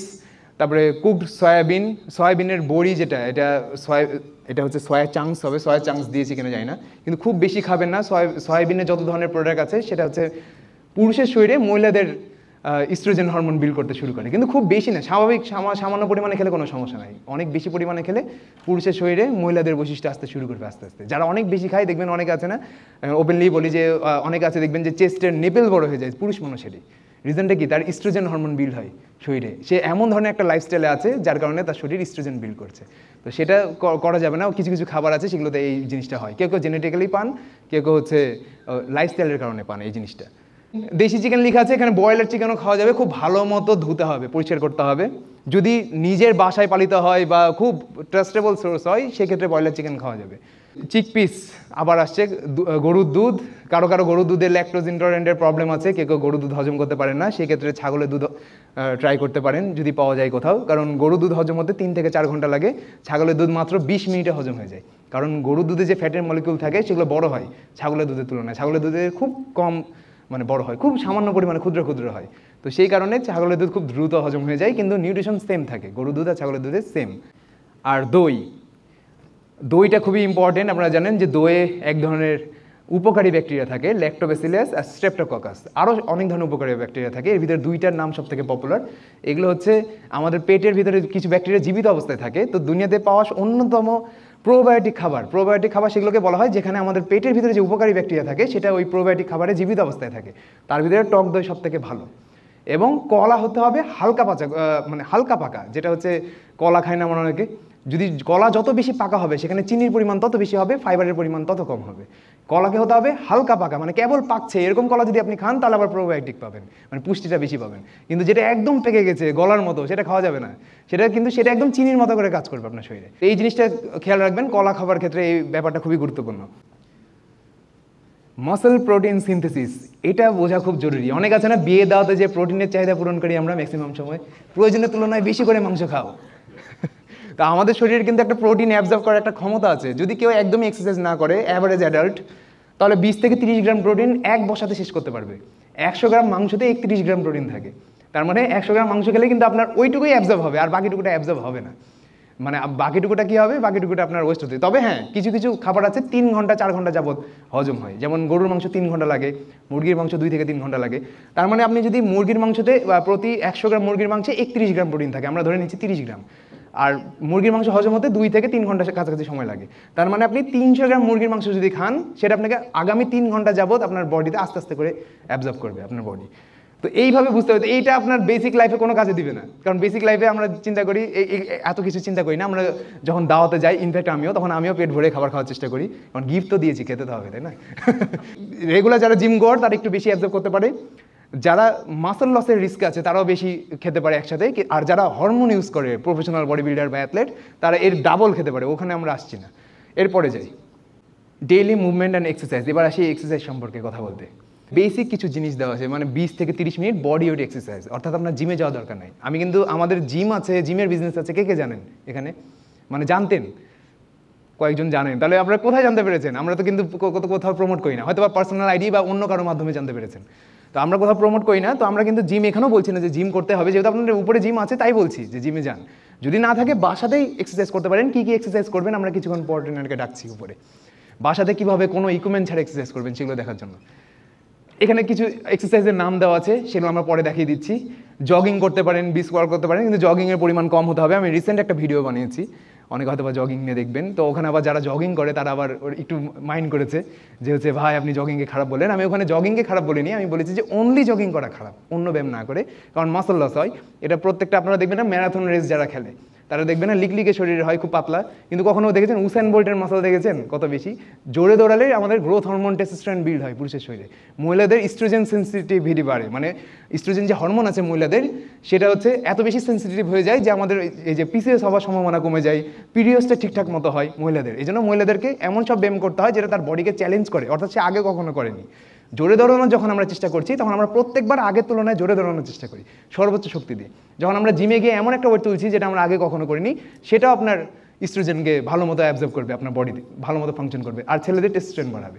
অর্থাৎ আপনি এমন কোনো কাজ যদি করেন যেটা আপনি আগে জীবনে কখনো করেননি, সেটা আপনাকে আরও মানে স্ট্রং করবে, যেটা স্বাভাবিক লাইফেও হয়। যে আমরা যারা প্রথমবার স্টেজে উঠে কথা বলতে শুরু করি তখন আমরা খুব নার্ভাস থাকি, যখন 100তম বারে আমরা নার্ভাস আর থাকি না। রিজনটা কি? আমার ব্রেন ওইভাবেই ফাংশন করে ফেলেছে যে এই উঠে উঠে নার্ভাস সিস্টেমটা ওইভাবেই স্ট্রং হয়ে যায়। তো প্রথম বিজনেসে আমরা অনেক বেশি নার্ভাস থাকি, কিন্তু 10-12টা বিজনেস করার পর তখন আর লস করলেও সমস্যা হয় না। তারপরে দেখবেন যে যেই বাচ্চারা বাবা মায়ের প্রচুর শাসনের ভিতরে থাকে তারা এক সময় আবার অনেকে আছে না একরোখা টাইপের হয়ে যায়, কারো কথাই শুনতে চায় না। রিজন হচ্ছে সে এত বেশি শাসনের ভিতরে ছিল যে তার আর ইম্প্যাক্ট পড়ে না কোনো কথাতে, তাকে আপনি গালি দেন মারেন তার কিছুই হবে না। এইভাবেই কিন্তু কমান্ডো ট্রেনিং করানো হয়। কমান্ডোদেরকে কিন্তু প্রচণ্ড পরিমাণে মানসিক এবং শারীরিক টর্চার করা হয়, যেন তারা যে কোনো পরিস্থিতিতেই গোপন কথা ফাঁস না করে। মারা যাবে তারপরে গোপন কথা ফাঁস করবে না। আর্মির যারা কমান্ডার বুঝছেন, তাদেরকে যতই টর্চার করা হোক, চোখ তুলে ফেলা হোক, মানে আঙ্গুল কেটে ফেলা হোক, তারা তাও গোপন কথা প্রকাশ করবে না, কারণ তাদেরকে ওইভাবেই বিল্ড করা হয়। অনেকে বলে যে ঘোড়া যুদ্ধে যায় সে ঘোড়া বিয়েতে নাচে না। এইটাই হচ্ছে এই কমান্ডোদের ট্রেনিং। তো তারা এমনভাবে বিল্ড হয়েছে যে তারা কোনোদিনও ওই কাজ করবেই না। তো এটা হচ্ছে ব্যাপার। তো আমাদের বডি আপনারা ওই কমান্ডো হতে হবে না, জাস্ট স্বাভাবিক মানুষ যেন যতটুকু ফিট থাকতে পারে ততটুকু করার জন্য আমাদেরকে এমন সব কাজগুলো করতে হবে যেটা আমাদেরকে আগের তুলনায় একটু বেটার পজিশনে নিয়ে যায়। তো সেটা এক্সারসাইজের মাধ্যমে হয়। তো এক্সারসাইজ যখন আমরা এমন হয় যে আগে 10 কেজি পারতাম এখন যে 15 কেজি পারছি, তখন ওই দিনই আপনার দেখবেন কনফিডেন্স বুস্ট হয়। যারা এক্সারসাইজ করে তারা বুঝে যে আমি আগে থেকে তো স্ট্রং হয়েছি, আবার আমি তো আমার আশেপাশে 10-12 জন 10-20 জন যাদেরকে দেখতে পাচ্ছি তাদের থেকে আমি স্ট্রং, তখন অটোমেটিকলি কনফিডেন্স ভেতর থেকে বের হয়, মানে বেরিয়ে আসে। আর সেটা আপনার যে প্রফেশন আছে সেখানেও সেটা দেখা যায়। আর ইম্প্যাক্টটা অনেক বেশি পরে লাইফে সব ক্ষেত্রেই পড়ে। যেমন কেউ যদি একটা জায়গাতে ইমপ্রুভ করে, যে জাস্ট ভালো মতো এক্সারসাইজ করছে, তখন তার ঘুমও ভালো মতো আসে, সে উল্টাপাল্টা খাবারও খেতে চায় না, কারণ সে জানে যে আমি এত কষ্ট করে ব্যায়াম করলাম, এখন যে উল্টাপাল্টা খাবার খাবো থাক আজকে না খাই, যেদিন আমি চিট ডে থাকবে বা যেদিন আমার রেস্ট ডে থাকবে ওই দিন খাবো। এইভাবে আমরা করি, কিন্তু আমরা কিন্তু এইভাবেই মোটিভেশন ধরে রাখতে পারি যে আজকে এত কষ্ট করে এক্সারসাইজ করলাম, এখন যে আমি এই সুগারি কোনো খাবার খাবো না। এটা হচ্ছে ব্যাপার। যারা এক্সারসাইজে ঢুকবেন পরে আস্তে আস্তে তারা সবাই ফিল করতে শুরু করবেন, আর যারা অলরেডি ঢুকে গেছেন তারা হয়তো আমার কথা রিলেট করতে পারছেন। তো এই কিছুক্ষণ আগে বলছিলাম যে সিঁড়ি ব্যবহার করবেন, লিফট ব্যবহার না করে যতটুকু ফিজিক্যাল অ্যাক্টিভিটির স্কোপ আছে ততটুকু বাড়ানোর চেষ্টা করবেন। রিক্সাতে না উঠে একটু কিছু দূরে হাঁটার চেষ্টা করবেন। যারা ব্যায়াম করার সময় কম পান তাদেরকে বলছি। আর পানি পান করতে হবে, কারণ পানি যদি আমরা পর্যাপ্ত পরিমাণে পান করি তখন আমাদের ক্ষুধা কমে, মানে আমরা উল্টাপাল্টা খাবার খাওয়ার পরিমাণটাও কমে। তো যে যত কম পানি পান করবে তার তত বেশি ক্ষুধা লাগবে, কারণ তার পেট ফাঁকা থাকবে। তো আমাদের পেটকে ফাঁকা রাখা যাবে না, পানি দিয়ে হলেও ভরিয়ে রাখতে হবে। এর পাশাপাশি শুধু পানি খেয়ে থাকাও আবার যাবে না। তাহলে কিছুক্ষণ আগে আলোচনা করেছিলাম যে শুধু পানি খেয়ে থাকলে আবার আপনার ব্রেন বিপদে সংকেত দিবে আপনার বডিকে, যে হচ্ছে এই শুধু পানি পাচ্ছে আর অন্য কোনো খাবার পাচ্ছে না। তো সেই জিনিসটাও করা যাবে না। অনেক ধরনের ফিজিক্যাল অ্যাক্টিভিটি হয়, প্রত্যেকটার আলাদা আলাদা বেনিফিট। কেউ যদি অনলি একটা করে, অ্যারোবিক্স করে, তাহলে সেই স্ট্রেংথ হারাবে, ব্যালেন্স হারাবে, ফ্লেক্সিবিলিটি হারাবে। ব্যালেন্সের কথা বাদ, এটা যারা ডান্স করে তাদের জন্য বেশি জরুরি। আমি বাকি দুইটার কথা বলি। অ্যারোবিক্স যে এক্সারসাইজ, যেগুলো দৌড়াদৌড়ি, রানিং করা, সুইমিং করা, ম্যারাথনে পার্টিসিপেট করা, এগুলো আমাদের হার্টের হেলথের জন্য অনেক গুরুত্বপূর্ণ। অনেক আছে দেখবেন খালি জিমে গিয়ে পড়ে থাকে, সে দৌড়াদৌড়ি করে না, সেটাও কিন্তু ক্ষতিকর। কারণ আপনি কী হবে, দম কমে যাবে, মাসকুলার স্ট্রেংথ বাড়লো ঠিক আছে, অনেক বেশি ওয়েট তুলতে পারছেন, কিন্তু কোনো একটা কাজ দীর্ঘক্ষণ যাবত করতে পারবেন না, ধৈর্য হারিয়ে ফেলবেন বা হাঁপিয়ে যাবেন। সেটার জন্য আমাদের অ্যারোবিক ট্রেনিংও করতে হবে। পাশাপাশি স্ট্রেংথ ট্রেনিং খুব অল্প পরিমাণে করতে হবে, 20 থেকে 30 মিনিটের মতো, যেন মাসলগুলো লস না হয়। আর ফ্লেক্সিবিলিটি ট্রেনিং করতে হবে কেন, যেন আমাদের হচ্ছে কখনো ইনজুরি না হয়, যে স্পাইন ইনজুরি আছে, শোল্ডার ইনজুরি আছে। তো এই তিনটা কম্বাইন করতে হয়, করে এক্সারসাইজ রুটিন বানালে আমাদের ফুল কমপ্লিট ফিটনেস আসে। যার শুধুমাত্র শক্তি বাড়ানোর উদ্দেশ্য, সে প্রতিটা ব্যায়াম 3 থেকে 5 সেট করবে। এবং রিপিটেশন বুঝেন? রিপিটেশন বুঝেন কেউ? রিপিটেশন হচ্ছে আমরা একটা ব্যায়াম কতবার করছি, মানে একদমে না থেমে। আর আমরা একদমে একটা ব্যায়াম, ধরেন আমি 10টা পুশআপস দিলাম, 10টা পুশআপস দেওয়ার পর আমি তো কিছুক্ষণ রেস্ট নিব, না হলে পরের ব্যায়াম করতে পারবো না, ওটাকে বলা হয় এক সেট, ওই রেস্ট সহ।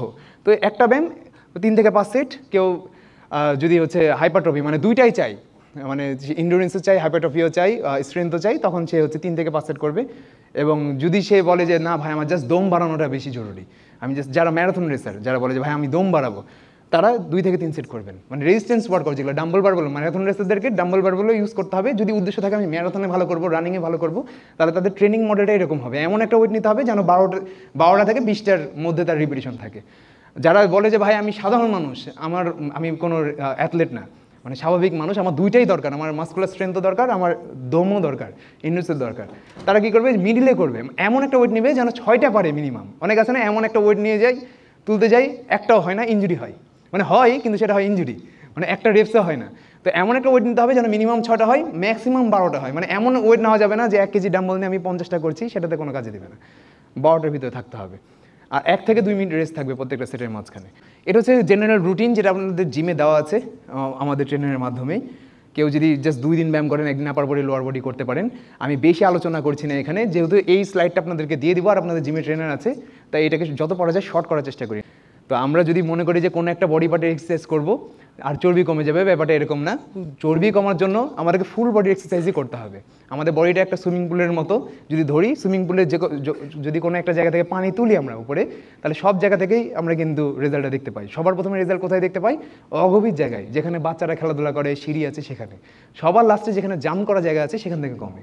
তো আমাদের ছেলেদের টেস্টোস্টেরন হরমোন থাকার কারণে নাভির পাশে চর্বি বেশি জমে, এবং মহিলাদের ইস্ট্রোজেন হওয়ার কারণে কোমর থেকে নিচের দিকে, হাঁটুর উপর পর্যন্ত চর্বি বেশি জমে। আর যখন স্বাস্থ্যকর লাইফ লিড করা শুরু করি, তখন আমাদের সবার লাস্টে পেট থেকে চর্বি কমে। আগে গাল শুকাবে, হাত শুকাবে, পা শুকাবে।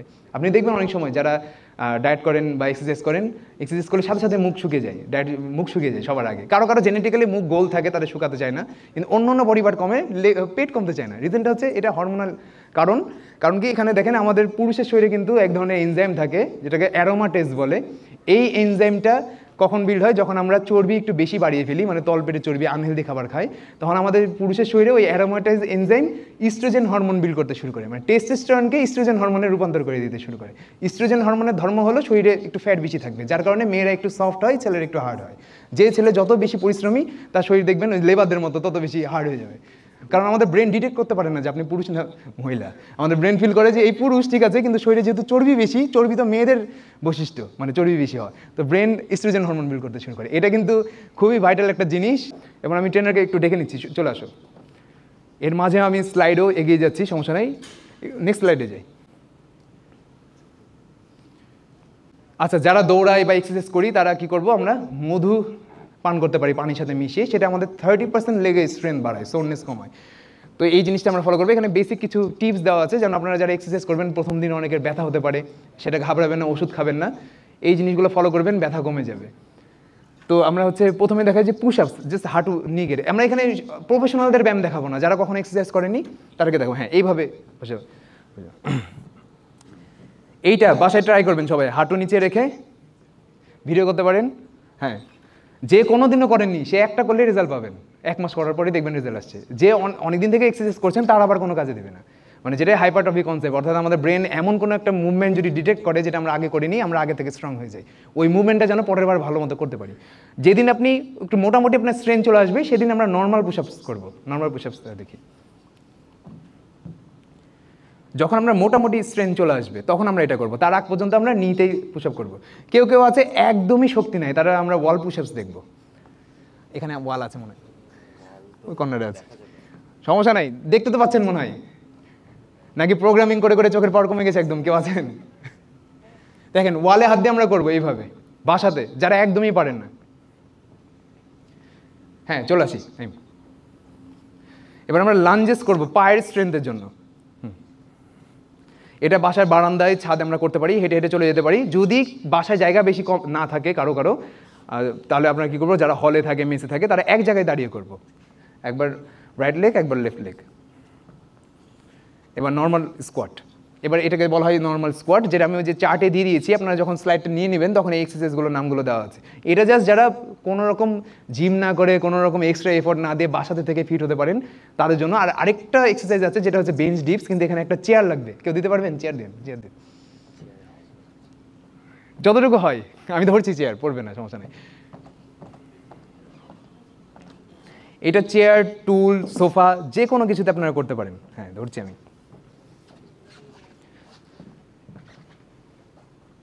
এইটা করলে আপনার শোল্ডারের পাওয়ার আর আর্মসের পাওয়ার দুইটাই বাড়বে। যাতে হাতে একদমই শক্তি নাই, হাতের পাওয়ার বাড়বে। এটা আমি আপনাদেরকে কোনো কিছু বলছি না যে এতবারই করতে হবে। আপনি একবার পারলে একবারই করেন, 10 বার পারলে 10 বার করেন, কিন্তু সেটগুলোকে ভাগ করেন। 5 সেটের বেশি করার দরকার নাই প্রত্যেকটা এক্সারসাইজ। এগুলো করলে ফুল বডির স্ট্রেংথ চলে আসবে। আর অ্যাবসের এক্সারসাইজ একটা দেখাই, প্ল্যাঙ্ক, অনলি প্ল্যাঙ্ক। জাস্ট এইটা করবেন, এটাতে অ্যাবসের এক্সারসাইজ হয়ে যাবে। মানে কোমর থেকে শুরু করে লোয়ার ব্যাক থেকে শুরু করে সব কিছু এক্সারসাইজ হয়ে যাবে। তো এই 4-5টা এক্সারসাইজ করবেন। মাসকুলার স্ট্রেন্থ মানে আমাদের মাসল কখনো লস হবে না যদি আপনারা সপ্তাহে জাস্ট 4 দিন করেন। জাস্ট 4 দিন করলে হবে, বেশি টাইম লাগবে না, কিন্তু যত সম্ভব 20 মিনিট লাগবে সর্বোচ্চ। যারা নতুন তাদের 20 মিনিট লাগবে, যারা পুরাতন তাদের আরও কম টাইমে হয়ে যাবে। এটাতে মাসল লস হবে না, বাড়বেও না। এমন না যে বডি বিল্ডার হয়ে যাবেন, বাড়বেও না কমবেও না। আর নারী পুরুষের কিন্তু আলাদা ব্যায়াম নাই। মেয়েরা মনে করেন না যে এক্সারসাইজ করলে মনে হয় আমার মাসল হয়ে যাবে, না। মেয়েদের শরীরে মাসল বানানোর হরমোনই নাই, যেটাকে টেস্টোস্টেরন বলে। মেয়েদের শরীরে ইস্ট্রোজেন আছে। ইস্ট্রোজেনের ধর্মই হলো মাসল কমানো আর ফ্যাটটাকে প্রিজার্ভ রাখা। তো যখন এই সব এক্সারসাইজগুলো করবেন তখন আপনাদের শরীর দেখতে সুন্দর হবে, কিন্তু আপনার মাস্কুলার হবে না। যতজন নারী বডি বিল্ডার আপনারা দেখেছেন, মাস্কুলার অ্যাথলেট, সবাই হরমোন ইউজ করে। এই জন্য আমি বলি যে সোশ্যাল মিডিয়াতে ফলো করা যাবে না। অনেকে মনে করে যে ব্যায়াম করেছে তার কারণে এই মেয়েটা মনে এরকম হয়ে গেছে, না, আসলে সে হরমোন ইউজ করেছে আলাদাভাবে, এই কারণে বললাম। তো ঠিক আছে Naim, thank you so much. তো সে আপনাদের জিমে আছে, আপনারা যে আরও যেগুলো অ্যাডভান্স লেভেলের ট্রেনিং আছে তার কাছে আপনারা নিয়ে নিতে পারেন। এরপরে যাই প্লিজ। আচ্ছা, কখন ব্যায়াম করবো, সকালে না রাতে? যে কখনোই করে না সে করলেই হলো।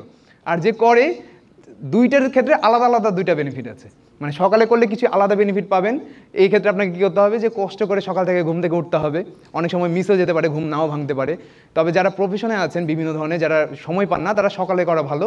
কারণ সকালে যদি আপনি ঘুম থেকে ওঠার অভ্যাসটা করে ফেলেন, তাহলে আপনি আর কখনো মিস যাওয়ার চান্স থাকে না। কারণ ম্যাক্সিমাম ক্ষেত্রে আমাদের নাইটে বা রাতে সন্ধ্যার পর কাজ পড়ে যায়, বন্ধুবান্ধব ডাক দেয়, বিভিন্ন ধরনের কাজ থাকে। তো যারা প্রফেশনাল অ্যাথলেট তারা সব কিছু ডিনাই করে, যে না আমি যাবো না, দেখা করবো না। এই জন্য মানুষ যত প্রফেশনাল হয় তত তার বন্ধুবান্ধব কমে। কিন্তু যখন আপনি প্রফেশনাল না, জাস্ট স্টুডেন্ট, তখন আপনার বন্ধুবান্ধব তো আছেই। তখন আপনার রাতের বা সন্ধ্যার পর বা বিকেলে এক্সারসাইজ মিস যেতে পারে। সেক্ষেত্রে সকালে করলে সকালে কেউ ডিস্টার্বও করবে না, আপনাকে কেউ ফোনও দিবে না। তো সেটা সকালে আমাদের রুটিনটা মেনটেন করতে সহায়তা হয়, মানে সহজ হয়। রাতে যদি করি তাহলে আমাদের শক্তি একটু কিছুটা বেশি থাকে। সকালে যেহেতু সারা রাত যাবত খাবার খাইনি, শক্তি একটু কম থাকবে, শক্তি একটু কম পাবেন। কিন্তু দুই বেলাতেই আপনার সেম রেজাল্টই আসে, কোনো রেজাল্টের পার্থক্য আসে না। কেউ যদি বলে যে ভাই আমি কোন বেলায় করলে বেশি রেজাল্ট পাবো, আসলে রেজাল্ট, ব্যায়াম করার যে রেজাল্ট সেটা ফুডের উপর ডিপেন্ড করে, যেটা আগে বলছিলাম, আর যেটা আপনারা দেখেছেন। ব্যায়াম করার রেজাল্ট সময়ের উপর ডিপেন্ড করে না। তো এটা জানতে হবে, বুঝতে হবে। এখন দেখেন, আমি তো বলে দিলাম যে ভাই একটু এক্সারসাইজ করেন, জিম করেন, কিন্তু আপনি যে শুয়ে আছেন জিমে, মানে সময় কাটাতে বলেছি আপনাকে যে জিমে যান, জিমে যে সময় ব্যয় করেন 20 মিনিট। এখন আপনি জিমের ম্যাট, একটা ইয়োগা ম্যাট কিনেছেন, কিনে ওখানে শুয়ে গেছেন। ভাই আপনি তো বলেছেন সময় ব্যয় করতে, এক্সারসাইজ তো করতে বলেননি। তো এই জন্য আমি এতক্ষণ ধরে এক্সারসাইজ করার কথাগুলোই বলছিলাম। এটা অনেক আগের পোস্ট, মোটামুটি 2 বছর আগে এই পোস্টটা করেছিলাম। তো এই ব্যক্তিটা, তাকে ডাক্তার বলেছে এক্সারসাইজ করেন, ওজন কমান, ট্রেডমিলে সময় কাটাতে বলেছে প্রতিদিন। তো সে সময় কাটাচ্ছে, কিন্তু তাকে তো এক্সারসাইজ করতে বলেনি। তো এই জিনিসটা করবেন না। অনেকে আমরা কী করি, জিমে যাই কিন্তু ফোন স্ক্রল করি, বন্ধু বান্ধবের সাথে চ্যাটিং করি, কিন্তু জিমের টাইমটাতে আমরা ওইভাবেই পাস করছি। মানে আমরা সবাইকে বোঝাচ্ছি যে আমি রোজ জিমে যাই। অনেক আছে না দেখবেন বছর পর বছর জিমে যায় কিন্তু এক জায়গায় থাকে, এরকম বহু ফ্রেন্ড পাবেন আপনারা আপনাদের আশেপাশে, সে এই কাজ করে জিমে গিয়ে, ঠিক আছে, হয়তো বা ঘুমায় না, অন্য কোনো একটা কাজ করে। এখন স্লিপ আর মেন্টাল হেলথ, এই 7 থেকে 8 ঘন্টা ঘুমানোর, কে কে ঘুমাতে পারেন 7 থেকে 8 ঘন্টা? শুধু রাতে 7 থেকে 8 ঘন্টা কে কে ঘুমান? যারা রাতে 7 থেকে 8 ঘন্টা ঘুমাতে পারে না তাদেরকে দিনের বেলা একটু বেশি ঘুমাতে হবে রাতের তুলনায় 1 থেকে 2 ঘন্টা, কারণ রাতের ঘুম ভালো হয়।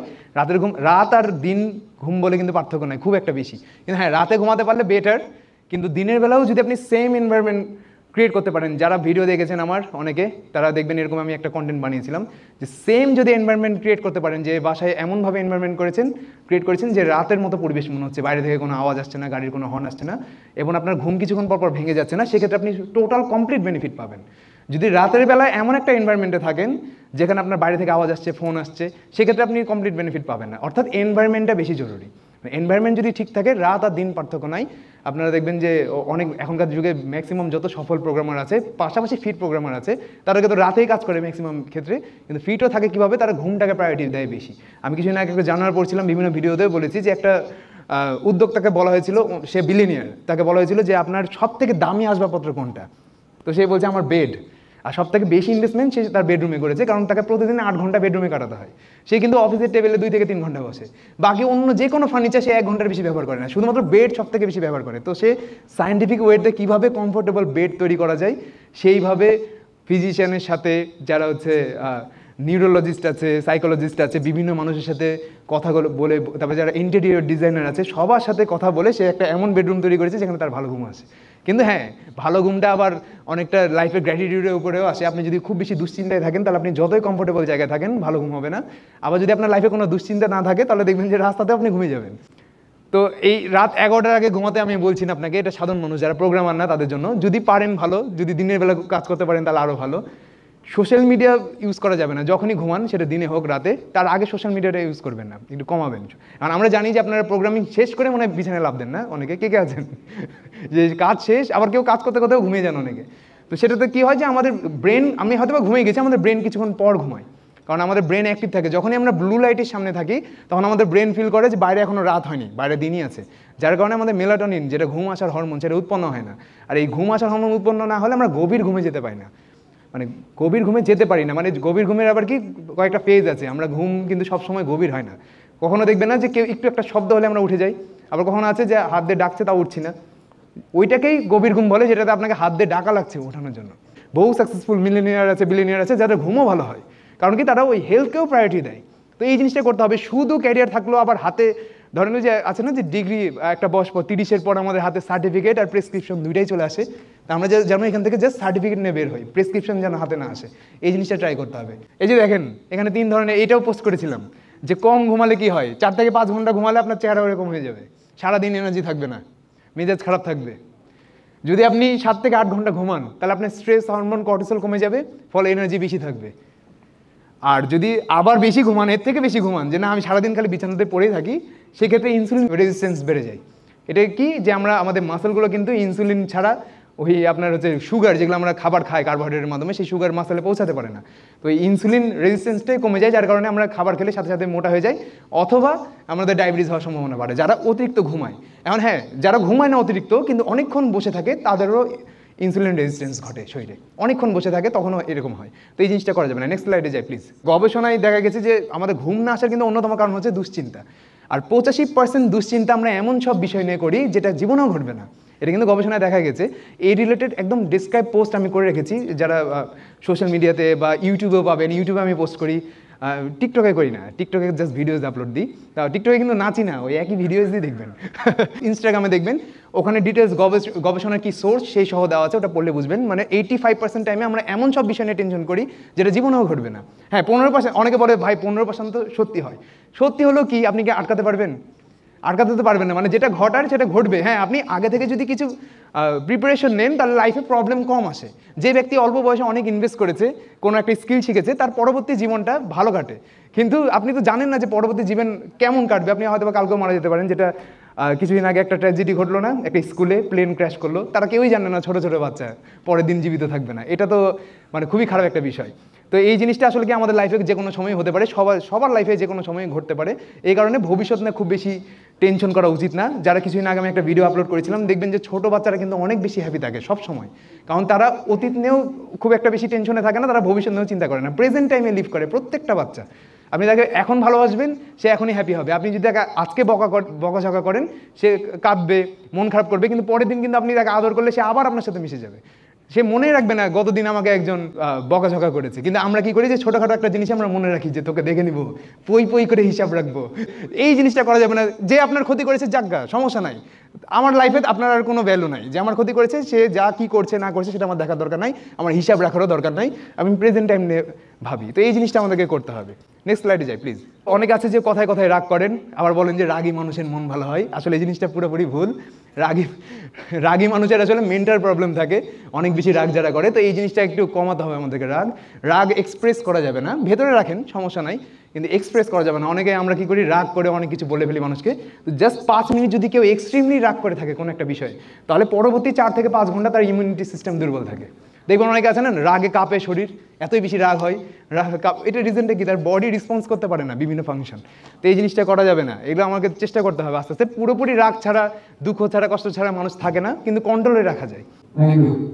হ্যালো ভাই, ভিডিও ফলো করে আগে থেকে ভালো লাগে। আমি লাস্ট 3 মাস আগে আমার একটু সমস্যা, তারপরে আমি অনেক হেলদি ছিলাম আগে, বাট আমি পরে আমার হাই হচ্ছে 5 থেকে 4 কেজি। হ্যাঁ, তো বিএমআই ছিল 32। আচ্ছা, তারপরে হচ্ছে যে ট্রাই করি কিভাবে কমানো যায়। তারপরে সকালে একটা রুটি খাওয়া, হ্যাঁ, একটু ফ্রুটস, দুপুরে শুধু আগে 3 বেলা ভাত খেতাম। আচ্ছা, তারপর হচ্ছে শুধু এখন শুধু দুপুরে ভাত খাই। এক মাসে আমার 5-6 কেজি ওজন কমছে। তারপরে হচ্ছে যে লাস্ট 3 মাস হচ্ছে মনে করেন আমি এখন 77 আচ্ছা। এখন স্টেক হয়ে গেছে, এখন আর কমছে না। বাট খাবারটা একই আর কি। না, এই যে আমি কিছুক্ষণ আগে বলছিলাম যে এখানে প্রোটিনের পরিমাণও বাড়াতে হবে, তাহলে মাসল প্রিজার্ভ হবে না।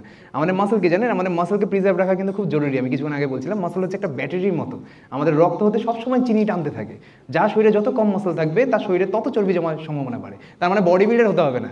নারীদেরও তো মাসল থাকে, স্কেলেটন মাসল, যেটা হাড়ের পাশে থাকে, সেটাও শুকিয়ে যায় যদি আমরা প্রোটিন টাইপের খাবার না খাই। আপনি যেটা করবেন, আপনি ভাত খাচ্ছেন ঠিক আছে, সেটাকে হাফ করেন, মানে যে পরিমাণ খাচ্ছেন, আর তার সাথে এগস, চিকেন, ফিশ অ্যাড করেন। দেখবেন সাথে সাথে আপনার মেটাবলিজম স্ট্রং হবে, তখন আপনার চর্বি কমে যাবে। এবং কয়েকদিন এক্সারসাইজ না করলে আবার পারবে না। যেমন আমি যখন ট্যুরে যাই বা কোথাও ঘুরতে যাই, আমার 3-4 দিন আমি যতই খাবার খাই, আমার এসে দেখা যায় যে হাফ কেজি হয়তো বা বেড়েছে, যেটা 1 থেকে 2 দিনেই কমে যায় আবার ডায়েট করলে।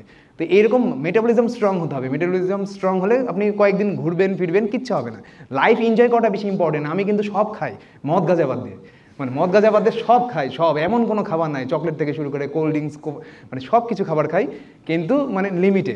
যখন ঘুরতে যাচ্ছি সবই খাচ্ছি, আবার বাসাতে কোনো প্রোগ্রাম হচ্ছে সব খাচ্ছি, কেক খাচ্ছি, বিস্কিট খাচ্ছি, সবই, কিন্তু অনেক লিমিটে, হয়তো বা 5 দিন 10 দিনে একবার। তো এই জিনিসগুলো একটু মাথায় রাখতে হবে। এটা যদি করেন তাহলে লাইফও এনজয় হবে, করতে পারবেন, ফিটনেসও এনজয় করতে পারবেন। আর যদি একদমই না খান, তখন কী হবে, স্ট্রেস হরমোন রিলিজ হবে, যার কারণে একদিন সুযোগ পাবেন, প্রচুর পরিমাণে খাবেন।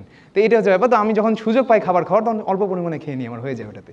তো আশা করি বুঝতে পেরেছি। অনেকে হয়তো বা ওনার কোয়েশ্চেন থেকে এটা রিলেটও করতে পারছেন, যে আমরা যেদিন খাবার পাই সেদিন অনেক বেশি পরিমাণে খেয়ে নিই, তাই না?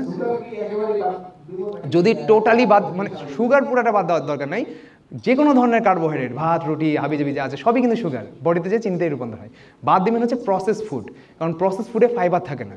যেই খাবারে কার্বোহাইড্রেট আছে কিন্তু ফাইবার নাই, সেটাই বিষ। যেমন সাদা চালের পলিশ করা ভাত। আমি কিছুদিন আগে পোস্ট করেছিলাম যে আমাদের আদিপুরুষরা জাস্ট 100 বছর আগেও কেউ পলিশ করা চাল খেত না, সবাই ফিট ছিল, পরিশ্রম করতো, কারণ ওখানে ফাইবার থাকতো। ফাইবার আমাদের গ্লুকোজ শরীরে অ্যাবজর্ব করার ক্ষমতা কমিয়ে দেয়, আর হজম করার মানে সময়টা বাড়ায়। যেই খাবারে যত বেশি ফাইবার, যেমন ফ্রুটসকে কেন হেলদি বলা হয়, ফ্রুটসে ফাইবার থাকে, কিন্তু ফ্রুটসকে আমরা আবার জুস বানিয়ে পান করি, জুসে আবার ফাইবার থাকে না, তখন জুসটা ক্ষতিকর হয়ে যায়। এই কারণে আমি আরেকটা কন্টেন্ট বানিয়েছিলাম, যেখানে আমি বলেছিলাম যে জুস খাওয়া যাবে না, খেতে যদি চান তাহলে আস্ত ফলমূল খেতে হবে। তো যে কোনো খাবারই এটাই এভাবে করবেন, তাহলে আশা করি আপনি হচ্ছে ফিট থাকবেন। Thank you. হ্যাঁ ভাই প্লিজ। আমার দুইটা কোশ্চেন ছিল। একটা হচ্ছে রিসেন্ট টাইমসে এই ঘটনাটা অনেক বেশি দেখা যায় যে যারা রেগুলার জিম করে এবং যাদের ফিজিক্যাল ফিটনেসও অনেক ভালো হয়, কিন্তু তাদের হার্ট অ্যাটাক অনেক ইম্পর্টেন্ট একটা টপিক। হ্যাঁ, কিন্তু এর পিছনে রিজনটা আসলে আমি বুঝি না, যে তাদের বডি ফিটনেস এত ভালো, রেগুলার এক্সারসাইজ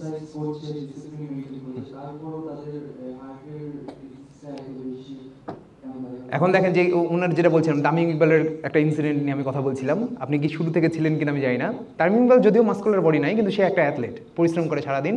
কি করে হলো? সে কিন্তু আনহেলদি ফুডও খেতে প্রচুর পরিমাণে, জানেন তাকে এটা নিয়ে ট্রল করা হয় খুব। পাশাপাশি সে হচ্ছে জেনেটিক্যাল রোগ পেয়েছে, তার বাবাও হার্ট অ্যাটাক করে মারা গেছে অল্প বয়সে, সেও সেই জেনেটিক্যালি সেই রোগটা পেয়েছে। তো কিছুদিন আগে দেখবেন জসিমের পুত্র, মানে জসিম নায়ক ছিল না, নায়ক জসিমের ছেলেও কিন্তু তার মাস্কুলার বডি, সুন্দর বডি ছিল, কিন্তু তার হার্টের প্রবলেমও ছিল। কিন্তু সে কিন্তু কয়েকটা রিজন ছিল মানে তার হার্ট অ্যাটাক করার।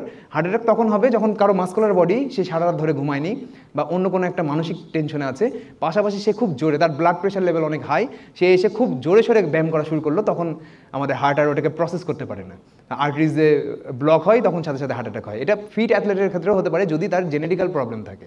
যদি না জেনেটিক্যাল প্রবলেম কারো না থাকে, সেক্ষেত্রে সে হার্ড ওয়ার্কআউট করলেও তার হার্ট অ্যাটাক হবে না। তো আপনার জেনেটিক্যালি প্রবলেম আছে কিনা সেটা তো আপনি শুরুতে বুঝবেন না, অনেকে বুঝতে পারেন। এই কারণে আমি কিছু আগে বলছিলাম হার্টের হেলথ কীভাবে চেক করবো, সেটা আমি মেথডও দেখিয়ে দিয়েছি। ওটা দেখেন, যদি দেখেন যে হার্টের হেলথ স্বাভাবিক না, ওই বিটটা অনেক বেশি বা কম, তখন একটু ডাক্তারের সাথে কনসাল্ট করেন, একটা টেস্ট করে নেন, শিওর হয়ে যান। যদি প্রবলেম থাকে তাহলে আপনি এখনই কিওর করতে পারবেন। প্রবলেম পরে বেড়ে গেলে হঠাৎ করে হার্ট অ্যাটাক হয়, কিন্তু যতজন দেখেছেন 30, 35, 40 হার্ট অ্যাটাক কিন্তু হঠাৎ করে হয়, সে জানেই না হঠাৎ করে সুস্থ অবস্থায় হার্ট অ্যাটাক করছে। আর কখনো শুনেছেন যে কম বয়সী কোনো মেয়ের হার্ট অ্যাটাক হয়েছে এই পর্যন্ত? কখনো শুনেছেন আমরা আশেপাশে? কখনো শুনেছেন কম বয়সী ছেলের হার্ট অ্যাটাক হয়েছে? মানে কম বয়সী, মানে 30-35 বছর বয়স আপনার পরিচিত কেউ হার্ট অ্যাটাক করেছে বা দেখেছেন সোশ্যাল মিডিয়া সেলিব্রিটি? যেমন উনি বলছিলেন, উনি যার কথা বললেন যে জসিমের পুত্র যার কথা বলছি, তার বয়স ছিল 36, তামিম ইকবালের বয়স ছিল 36। এই অল্প বয়সে হার্ট অ্যাটাক করার কারণ হলো পুরুষ আর মহিলা দুইটা আলাদা আলাদা প্রবলেম। এটা হচ্ছে হরমোনাল কারণে হয়। আমি বিশ্লেষণ করিনি, এটা একটু হার্ড জিনিস, আমি তাও বলে দিই। পুরুষের শরীরে টেস্টোস্টেরন হরমোন থাকে, আর এই টেস্টোস্টেরন হরমোনের ধর্ম হলো যে আমাদের মানে ভিসারাল ফ্যাট যেটা আছে, টেস্টোস্টেরন হরমোন এই ভিসারাল ফ্যাটটাকে বাড়ায়। যদি কারো শরীরে টেস্টোস্টেরন কমে যায় তাহলে তার ভিসারাল ফ্যাট বাড়বে। আর মহিলাদের যেহেতু ইস্ট্রোজেন হরমোন থাকে, তাই মহিলাদের ভিসারাল ফ্যাট হয় না, সাবকিউটেনাস ফ্যাট হয়। ভিসারাল ফ্যাট হচ্ছে আমাদের অঙ্গের পাশে যেগুলো থাকে, মানে ভেতরের অঙ্গ যেগুলো, হার্ট, কিডনি, লিভার, এগুলোর পাশে যেগুলো থাকে সেগুলোকে বলা হয় ভিসারাল ফ্যাট। এটা হচ্ছে অনেক বেশি আনহেলদি জিনিস। আর সাবকিউটেনাস ফ্যাট হচ্ছে চামড়ার উপরে যে ফ্যাটটা থাকে, যেটা মেয়েদের বেশি থাকে। তো মেয়েদের ভিসারাল ফ্যাট কম হয়, যার কারণে হার্ট অ্যাটাকের প্রবলেম কম হয়। হার্টের পাশে মেয়েদের চর্বি কম হয়, এই কারণে দেখবেন মেয়েরা পুরুষের তুলনায় বেশি বাঁচে। আর পুরুষরা টেনশন করতে করতেই হার্ট অ্যাটাক করে মারা যায়। আর টেনশনগুলো এমন একটা জিনিস নিয়ে হয় যে 85% ক্ষেত্রে সেগুলো সত্যি হয় না। এটা গেল একটা জিনিস, টেস্টোস্টেরন হরমোন থাকে। তো আমি কিছুক্ষণ আগে বলছিলাম যে কেউ যদি ওজন বেশি বাড়ায় ফেলে, তার শরীরে চর্বি বেশি বাড়ায় ফেলে, তখন ওই সেই টেস্টোস্টেরনটা আবার ইস্ট্রোজেনে রূপান্তর হয়ে যায়। কারণ অ্যারোমাটেজ নামে একটা এনজাইম আছে পুরুষের শরীরে, যেটা সিগন্যাল পাঠায় যে লোকটার শরীরে বেশি চর্বি, তার মানে এই লোকটা মনে হয় মহিলা, এই হয়তো ছেলে না। এই কারণে আমাদের ব্রেন তখন মহিলাদের বৈশিষ্ট্য তৈরি করা শুরু করে। এগুলো কিছু সায়েন্টিফিক প্রসেস আছে, এই কারণে এই প্রবলেমগুলো হয়। তো এই কারণে ছেলেদেরকে একটু পরিশ্রম করতে হয়। আদিম যুগ থেকে এই পর্যন্ত যত ধরনের পুরুষ ছিল, জীবিত ছিল, আজ থেকে 200 বছর আগ পর্যন্ত, যখন তো ইন্ডাস্ট্রিয়াল রেভলিউশন হলো 1760 সালে, তার আগ পর্যন্ত সবাই কিন্তু পরিশ্রম করতো, প্রত্যেকটা পুরুষ। একটা পুরুষও পাবেন না যদি না অকর্মা হয়, যে কৃষিকাজ হলেও করতো না। সব ধরনের পুরুষ পরিশ্রম করতো, হাঁটাহাঁটি করতো, সব কিছু করতো। হঠাৎ করে ইন্ডাস্ট্রিয়াল রেভলিউশন শুরু হওয়ার পর আমরা এখন অফিস জব করি হঠাৎ করে। তো যে ব্যক্তিটা আগে কাটতো সে অফিস জব করছে, সেম খাবার খাচ্ছে, সেম হেলদি খাবারই খাচ্ছে, কিন্তু তার শরীর তো সেই হেলদি খাবার ডিমান্ড করছে না। তার শরীর কখন ডিমান্ড করতো? যখন যে পরিশ্রমও করছিল, পাশাপাশি সেম খাবার খাচ্ছিল। মানে আমরা পরিশ্রম কমিয়ে দিয়েছি কিন্তু খাবার খাচ্ছি আগের মতোই। এই কারণে কেউ যদি হেলদি ফুড যতই খায়, কিন্তু যদি ফিজিক্যাল অ্যাক্টিভিটি না করে, তাহলে সে পুরোপুরি সুস্থ হতে পারবে না। এটাই হচ্ছে বলার ধরনটা। অনেকে বলতে পারে ভাই ডায়েট করে ওজন কমিয়ে ফেলবো, ওজন তো কমে গেল, কিন্তু শরীরের ভেতরে যে টেস্টোস্টেরন বাড়লো না। টেস্টোস্টেরন কখন বাড়ে? আগের তুলনায় বেশি পরিশ্রম করলে। ইস্ট্রোজেন কখন সেন্সিটিভ হয়? যখন আগের তুলনায় আপনি বেশি পরিশ্রম করছেন। অর্থাৎ ছেলে আর মেয়ের সেম ব্যায়াম, কিন্তু আমাদের হরমোন আলাদা হওয়ার কারণে দুইজন আলাদা আলাদা উপকার পায়। যখন আমরা ঠিকঠাক মতো এক্সারসাইজ করি, হেলদি ওয়েটে থাকি, তখন ছেলেদের টেস্টোস্টেরন বাড়ে, আর যেটা সেক্সুয়াল হরমোন ছেলেদের। মেয়েদের ইস্ট্রোজেন বাড়ে, যার কারণে মেয়েদের পিরিয়ডস ঠিকঠাক মতো হয়, আর ছেলেদেরও হচ্ছে পুরুষালী যে বৈশিষ্ট্যগুলো আছে সেগুলো ঠিকঠাক মতো থাকে। তো আশা করি বুঝতে পেরেছি। আর যার হার্ট অ্যাটাকের যে প্রবলেম, সেটা পুরুষের টেস্টোস্টেরন থাকে। তো কী হয়, যখন ব্লাড প্রেশার বেড়ে যায়, তখন হার্টকে পরিশ্রম বেশি করা লাগে। আর যে কোনো ধরনের মাসল আগে থেকে বেশি পরিশ্রম করলে বড় হয়ে যায়। হার্টের ভিতরে 4টা চেম্বার থাকে, এই 4টা চেম্বার রক্ত ধরে রাখে, এই 4টা চেম্বারের ভিতরে মাংস গজায়। তখন কি হয়, তখন ওই ব্লাড যতটুকু হার্ট আমাদের সাপ্লাই করতে পারে, ওয়াটার পাম্পের মতো, অনেক সময় পাম্প দেখেছেন না, এক জায়গা থেকে পানি তুলে উপরে পাঠায়, ওরকম আমাদের হার্টও একটা ওয়াটার পাম্পের মতো, ব্লাড পাম্পার। তো সেটা কী করে, যে পুরো বডির রক্ত নিজের কাছে নিয়ে আসে, দিয়ে সব জায়গায় আবার পাঠায়, রেগুলার বেসিসে করে। যেটা আমাদের হার্টবিট হচ্ছে, এটা কিন্তু ওই ব্লাডকে পাম্প করে পাঠাচ্ছে। এই প্রসেসটাতে ব্যাঘাত ঘটে, মানে রক্ত বেশি মানে ঠিকঠাক মতো পায় না, তখন যে হার্ট অ্যাটাক হয়, এটা হচ্ছে রিজন। তো পুরুষের হার্ট বড় হয়ে যায় টেস্টোস্টেরনের কারণে, আর মহিলাদের হার্ট বড় হয় না, কারণ ইস্ট্রোজেনের ধর্ম হলো মাসলকে ছোট রাখে। ঠিক আছে, তো এইটা হচ্ছে রিজন। আশা করি বুঝতে পেরেছি। আরেকটা কোশ্চেন ছিল যেটা হচ্ছে ঘুমের বিষয়ে। তো অনেকে বলে যে 8 ঘন্টা ঘুম মাস্ট অনেক বেশি ইম্পর্টেন্ট, তারপর অনেকে বলে যে আবার 6 ঘন্টাতেও হয়ে যায়, আবার অনেকে বলে যে আবার 4 ঘন্টা ঘুম হলেও হয়ে যায়। এটা কি ডিপেন্ড করে? না, এটা ডিপেন্ড করে হচ্ছে ফিজিক্যাল অ্যাক্টিভিটির উপরে। ফিজিক্যাল অ্যাক্টিভিটি যার হার্ট, তার 8 ঘন্টা লাগবেই। যে সাধারণ মানুষ খুব কম ফিজিক্যাল অ্যাক্টিভিটি করে, তার 6 ঘন্টা গভীর ঘুম হতে হবে ভালো মতো। 4 ঘন্টা ঘুম হেলদি না।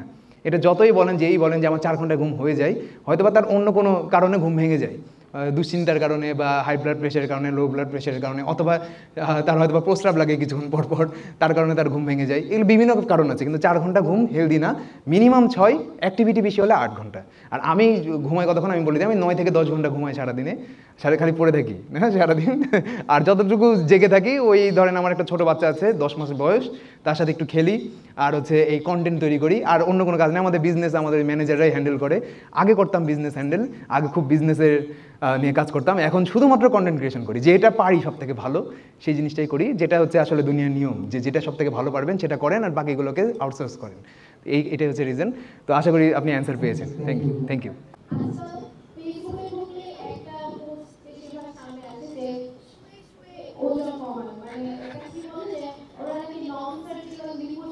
হ্যাঁ,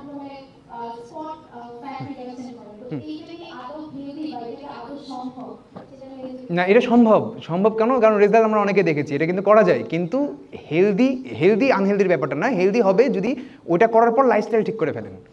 ধরেন ওটা করলেন আপনি, লিপোসেকশনের মাধ্যমে চর্বি কমিয়ে ফেললেন, বা ওই যে শুয়ে কমায়, আমি কিছুদিন আগে একটা পোস্ট ভাইরাল হয়েছিল আমি দেখেছি, ওটাতে ম্যাক্সিমাম যেটা শুয়ে কমায় সার্জারি ছাড়া, সেটাতে ম্যাক্সিমাম ওয়েট হয় হলো ওয়াটার ওয়েট কমিয়ে ফেললে ওটা চর্বি কমলো না, পানি কমার মাধ্যমে ওজন কমলো, কিছুক্ষণ পর আটকে যাবে। বা যখন আপনি পানি পান করবেন বা কার্বোহাইড্রেট খাবেন, 1 গ্রাম কার্বোহাইড্রেট বডিতে 3 গ্রাম করে পানি জমায়, তখন আবার ওজন বাড়বে। আর যেটা লিপোসেকশনের মাধ্যমে কমায়, সেটা কি হয় যে সেটা হেলদি, কোনো সমস্যা নেই, ওটা কমানো যাবে। যেটা অনেকেই করেছে, আদনান সামিকে তো চিনেন অনেকে, আদনান সামিকে চেনে না, করেছে, কিন্তু সে কিন্তু ওটা করার সাথে সাথেই হেলদি লাইফস্টাইলও মেনটেন করে। হেলদি লাইফস্টাইল মেনটেন না করলে আপনি আবার ফ্যাট গেইন করবেন। ঠিক আছে, এটা হচ্ছে ব্যাপার। তো লিপোসেকশনের মাধ্যমে চর্বি কমিয়ে ফেললেন, কিন্তু ধরেন আপনি জানেন না চর্বিটা, ওই বডিটা মেনটেন করতে হলে কী করতে হয়, তখন আবার সমস্যা হবে। তো এই আদনান সামি কী করেছে, অনেক ভালো নিউট্রিশনিস্ট, মানে জিম ট্রেনার এগুলোকে রেখেছে নিজের পাশে, প্ল্যান তৈরি করেছে, পাশাপাশি ওইটা করেছে, তার কারণে সে এখনও ফিট আছে। কিন্তু অনেক মানুষ দেখবেন লিপোসেকশন করেছে, যেই জায়গায় আমরা লিপোসেকশন করি, ধরেন তলপেটে লিপোসেকশন করেছি, লাইফস্টাইল যদি হেলদি না হয়, তাহলে ওইখানকার ফ্যাট সেল তো আমরা কেটে ফেলেছি, ওখানে নতুন ফ্যাট হবে না, কিন্তু অন্য জায়গায় ফ্যাট হবে, অর্থাৎ পায়ে ফ্যাট হবে, চেস্টে ফ্যাট হবে, হাতে ফ্যাট হবে, মানে কোনো না কোনো এক জায়গায় ফ্যাট হবেই। ঠিক আছে, তো এটা হচ্ছে ব্যাপার। তো শুধুমাত্র পেটের ফ্যাট কমে ফেললাম, কিন্তু এদিকে হাত মোটা হয়ে গেছে, তখন তো আবার দেখতে বিদঘুটে লাগবে। তো এই জিনিসটা হচ্ছে ব্যাপার। তো লিপোসেকশন হেলদি যদি লাইফস্টাইল মেনটেন করতে পারেন, না করলে এটা তখন আপনাকে হিতে বিপরীত রেজাল্ট দেবে। এটা আশা করি বুঝতে পেরেছি।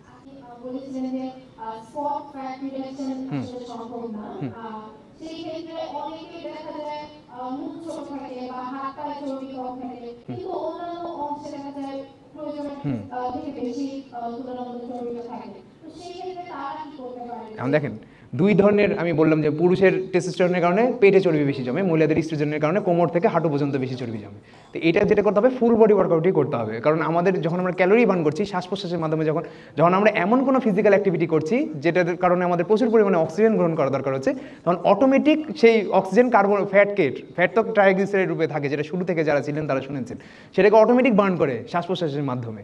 তো তখন আমাদেরকে আর আলাদা আলাদা ব্যায়াম করা দরকার হয় না। তবে হ্যাঁ, কোনো একটা বডি পার্টের ব্যায়াম যদি আমরা করি, তখন ওইখানে ব্লাড ফ্লো বেড়ে যায়। ব্লাড ফ্লো বেড়ে যাওয়ার কারণে ওখানে নতুন চর্বি জমে না। অর্থাৎ ধরেন আপনি পেটের ব্যায়াম করছেন, সেখানে নতুন চর্বি জমবে না, কিন্তু অলরেডি যে চর্বি জমে আছে সেটাকে ক্যালোরি ডেফিসিটের মাধ্যমে বার্ন করতে হবে। মানে ক্যালোরি ডেফিসিট, যেটা আমি বললাম, প্রয়োজনের তুলনায় আগে জানতে হবে টিডি কত, তার তুলনায় যদি কম খান, তাহলে আপনার পুরো বডি থেকে যেখানে যেখানে চর্বি আছে সেখানেই কমবে।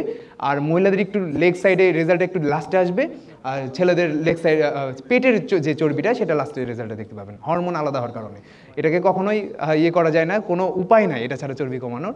হ্যাঁ, লিপোসেকশনের মাধ্যমে স্পট রিডাকশন সম্ভব, কিন্তু অন্য জায়গায় চর্বি বাড়বে।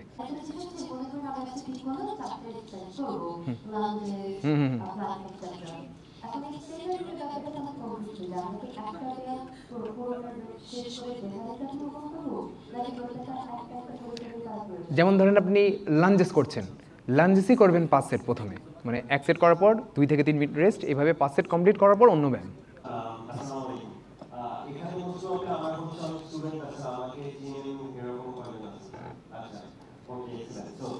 First of all, thank you so much ওনাদের পক্ষ থেকে এবং আমার পক্ষ থেকেও, বিকজ আমি হচ্ছে বেসিক্যালি তাদেরই ফ্যাকাল্টি, এন্ড আমি হচ্ছে ফিটনেস নিয়ে অনেক বেশি পরিমাণ প্যাশনেট, আপনার সাথে অলরেডি হ্যাঁ কথা হলো।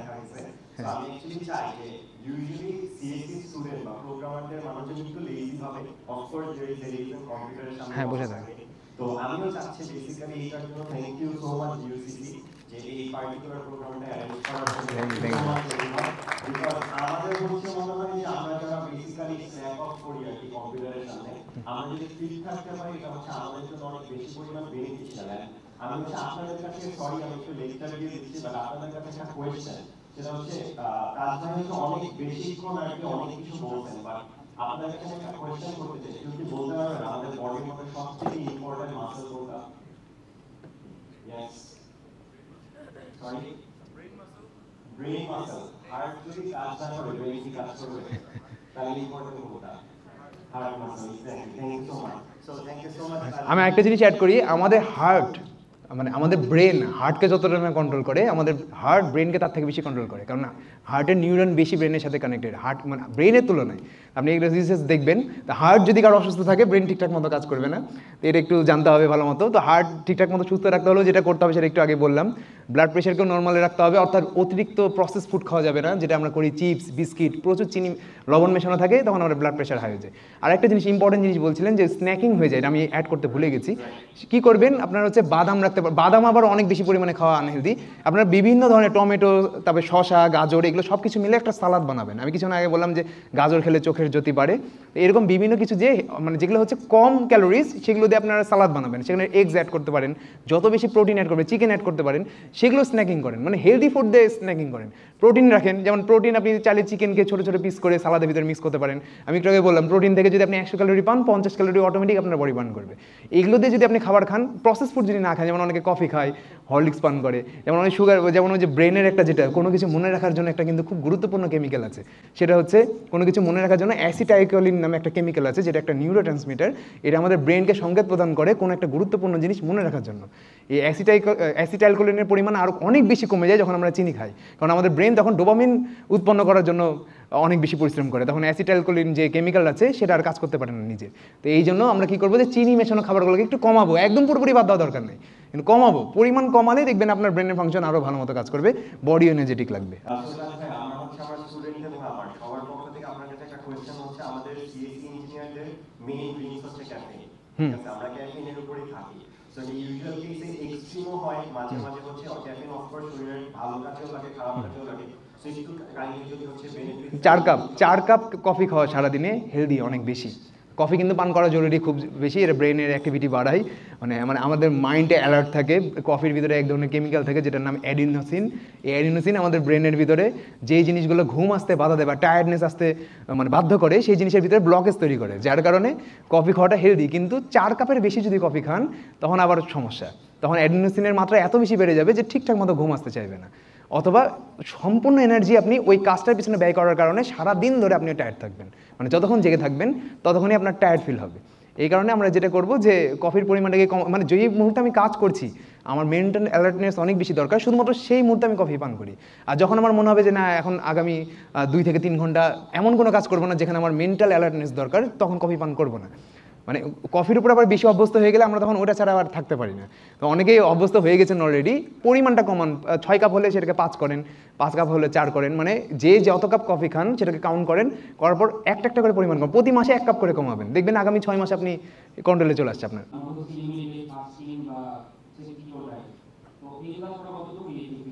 কিটো ডায়েট শুধুমাত্র তারই করা উচিত যে পরিশ্রম করতে পারে না, আমার হাঁটুতে ব্যথা, শুয়ে থাকে, বসে থাকে, কমে যাওয়া ব্যক্তি তো কিটো ডায়েটও করতে পারবে না, তাকে দুধ দিয়ে নাক দিয়ে দুধ ঢুকিয়ে তাকে জীবিত রাখা হয়। কেন? কারণ অনেক সময় বলি না যে আমি কিছুক্ষণ আগে আলোচনা করেছিলাম যে হচ্ছে যে ব্যক্তি শুয়ে বসে থাকে সেও ঘন্টায় 60 ক্যালোরি বার্ন করে, এই কারণে কমে যাওয়া ব্যক্তির কিন্তু ক্যালোরিজ দরকার হয়। কারণ আপনি যেটা বলছেন যে হচ্ছে কীভাবে আমি মেনটেন করবো যে কোন ডায়েটটা করবো, সেটা করবেন যে প্রোটিনের পরিমাণ বাড়ান আর রেগুলার ফুড খান, কিন্তু সেখানে কার্বোহাইড্রেটের পরিমাণটা কমান, কারণ কার্বোহাইড্রেট ছাড়া ব্রেন ফাংশন করবে না, যেটা আমি কার্বোহাইড্রেটের উপকারিতা বলছিলাম। আমাদের ব্রেন মূলত সবথেকে প্রথম সোর্স ব্রেন ফাংশন করা সেটা হচ্ছে গ্লুকোজ, সেটা আসে কার্বোহাইড্রেট থেকে, ঠিক আছে? কিন্তু গ্লুকোজ আবার চিনি থেকেও আসে, কিন্তু চিনি কেন আনহেলদি, সেটা হচ্ছে ফাইবার নাই সেখানে, সেটা ডিরেক্ট ফ্যাট হিসেবে স্টোর হয়। অর্থাৎ ব্রেনের পাওয়ার বাড়াতে যে আবার বডির পাওয়ার নষ্ট হয়ে যাচ্ছে সেটাও করা যাবে না, মানে এমন সব সোর্স থেকে কার্বোহাইড্রেট নিতে হবে যেটা আমার ব্রেনের পাওয়ারও বাড়াবে, শরীরে চর্বিও বাড়াবে না, সেটা হচ্ছে ফাইবারি চাল, আবার যদি সাদা চাল হয় সেটাকে খিচুড়ি বানিয়ে খেতে পারেন, বিভিন্ন ধরনের সবজি।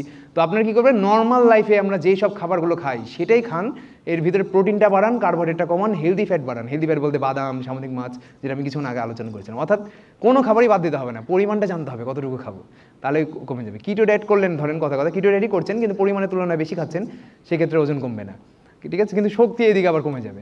আবার কেউ আছেন যে কি ওয়াটার ফাস্টিং করেন, ওয়াটার ফাস্টিং করলে আবার আমাদের মাসল কিন্তু, আমাদের যে শরীরে যে মাসলগুলো আছে 70% কিন্তু পানি দিয়ে তৈরি। অনেকবার মাসল কিন্তু প্রোটিন দিয়ে খুব কম, প্রোটিনের পার্সেন্টেজ মানে 10 থেকে 15 আমার এক্সাক্ট মনে পড়ছে না, কিন্তু 70% পানি থাকে। অর্থাৎ আমাদের শরীর থেকে যদি জাস্ট মানে আমরা জাস্ট পানি দিই আর অন্য কোনো খাবার না দিই, এখন ওই কার্বোহাইড্রেট যে জিনিসটা, এটা কিন্তু কার্বোহাইড্রেটের যে গ্লাইকোজেন আছে, গ্লুকোজ আছে, সেটা ওই আমাদের মাসলের ভিতরে 3 গ্রাম করে পানি জমা রাখে, 1 গ্রাম কার্বোহাইড্রেট। তো আমি পানি পান করলাম প্রচুর পরিমাণে, কিন্তু কার্বোহাইড্রেট খাচ্ছি না, কারণ ওই পানি জাস্ট প্রস্রাবের মাধ্যমে বের হবে, মাসল পাবে না। তো মাসল না পেলে কী হবে, তখন আমাদের উইক লাগবে, টায়ার্ড ফিল হবে। এইটাই রিজন যে কার্বোহাইড্রেটের পরিমাণ পুরোপুরি বাদ দিতে হয় না, কিটো ডায়েট পুরোপুরি করতে হয় না। মানে কে করবে, যার পরিশ্রম করার মানে সামর্থ্য নাই, ধরেন যার হাঁটুতে ব্যথা, তাকে ডাক্তার বলেছে ওজন কমাতে হবে, নাহলে হার্ট অ্যাটাক করে মারা যাবেন, সেই ক্ষেত্রে তার তো মাসলের পাওয়ার দরকার নাই, কারণ সে হাঁটতেই পারে না, মাসলের পাওয়ার নিয়ে কী করবে, সেই ক্ষেত্রে সে কিটো ডায়েট করবে।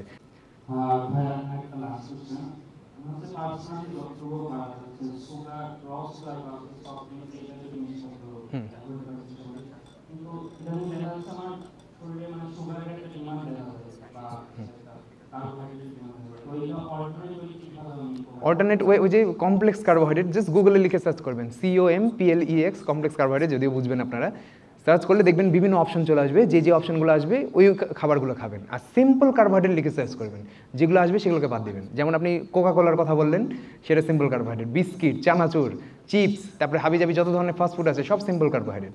আর কমপ্লেক্স কার্বোহাইড্রেট হচ্ছে যত ধরনের সবজি আছে, তারপরে ফাইবারই চাল আছে, মানে যেই সব কার্বোহাইড্রেটের ফাইবার আছে সেটাই কমপ্লেক্স কার্বোহাইড্রেট।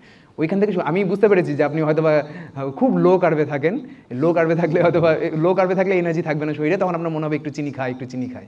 তো এটা হচ্ছে ব্যাপার। তো লো কার্বে থাকবেন না, কার্বোহাইড্রেটটা নেবেন, কিন্তু সীমিত পরিমাণে নেবেন। আচ্ছা, এই গ্র্যাটিটিউড প্র্যাকটিসটা করতে হবে। গ্র্যাটিটিউড প্র্যাকটিস হলো যে আমার লাইফে যা আছে তার জন্য আমি হ্যাপি, যা আমি পাইনি তার জন্য আমার টেনশন নাই, বর্তমানে পজিটিভ কাজ করি, ভবিষ্যতের ফলাফল পাবো। এরকম যদি মেন্টালিটি হয় তাহলে লাইফের অনেক প্রবলেম কমে যায়, যেটা আমি আমার মাইন্ড সেট আপ আমি এইভাবেই করেছি। যেমন আমরা যখন কন্টেন্ট বানানো শুরু করেছিলাম, আমি তো বাসায় ছোট সেলফি ক্যামেরাতে কন্টেন্ট বানাতাম, আমি কখনো ভাবিনি যে মানুষ এত বেশি পছন্দ করবে, কিন্তু আস্তে আস্তে ওই কাজ করতে ভালো লাগতো, আস্তে আস্তে একটা প্ল্যাটফর্ম হয়ে গেছে, এখন হয়তো বা মানুষ চিনছে, এখন বিভিন্ন ইউনিভার্সিটিতে যাচ্ছি, এখন আমার মিশনও চেঞ্জ। এখন আমার মিশন হলো যে বাংলাদেশে একটা হসপিটাল বন্ধ করা, যে কোনো একটা, মানে জোর করে না, মানে কাস্টমার যেন না পায় তারা। এরকম যদি হয় কখনো, তাহলে কন্টেন্ট বানানো ছেড়ে দেবো। এখন অনেকে বলতে পারে ভাই এরকম তো হবে না, আপনার ব্যবসা আজীবন চলবে, এটা হচ্ছে ব্যাপার। তাহলে ওই যে যেদিন মারা যাবো সেদিন বন্ধ হয়ে যাবে, তো ওই দিন পর্যন্ত আছি। তো এরকম গ্র্যাটিটিউডের চর্চা করতে হবে। তো আজকে এটা বলে শেষ করছি। ধন্যবাদ আপনাদের সবাইকে এতক্ষণ ধরে শোনার জন্য আমাকে। Thank you.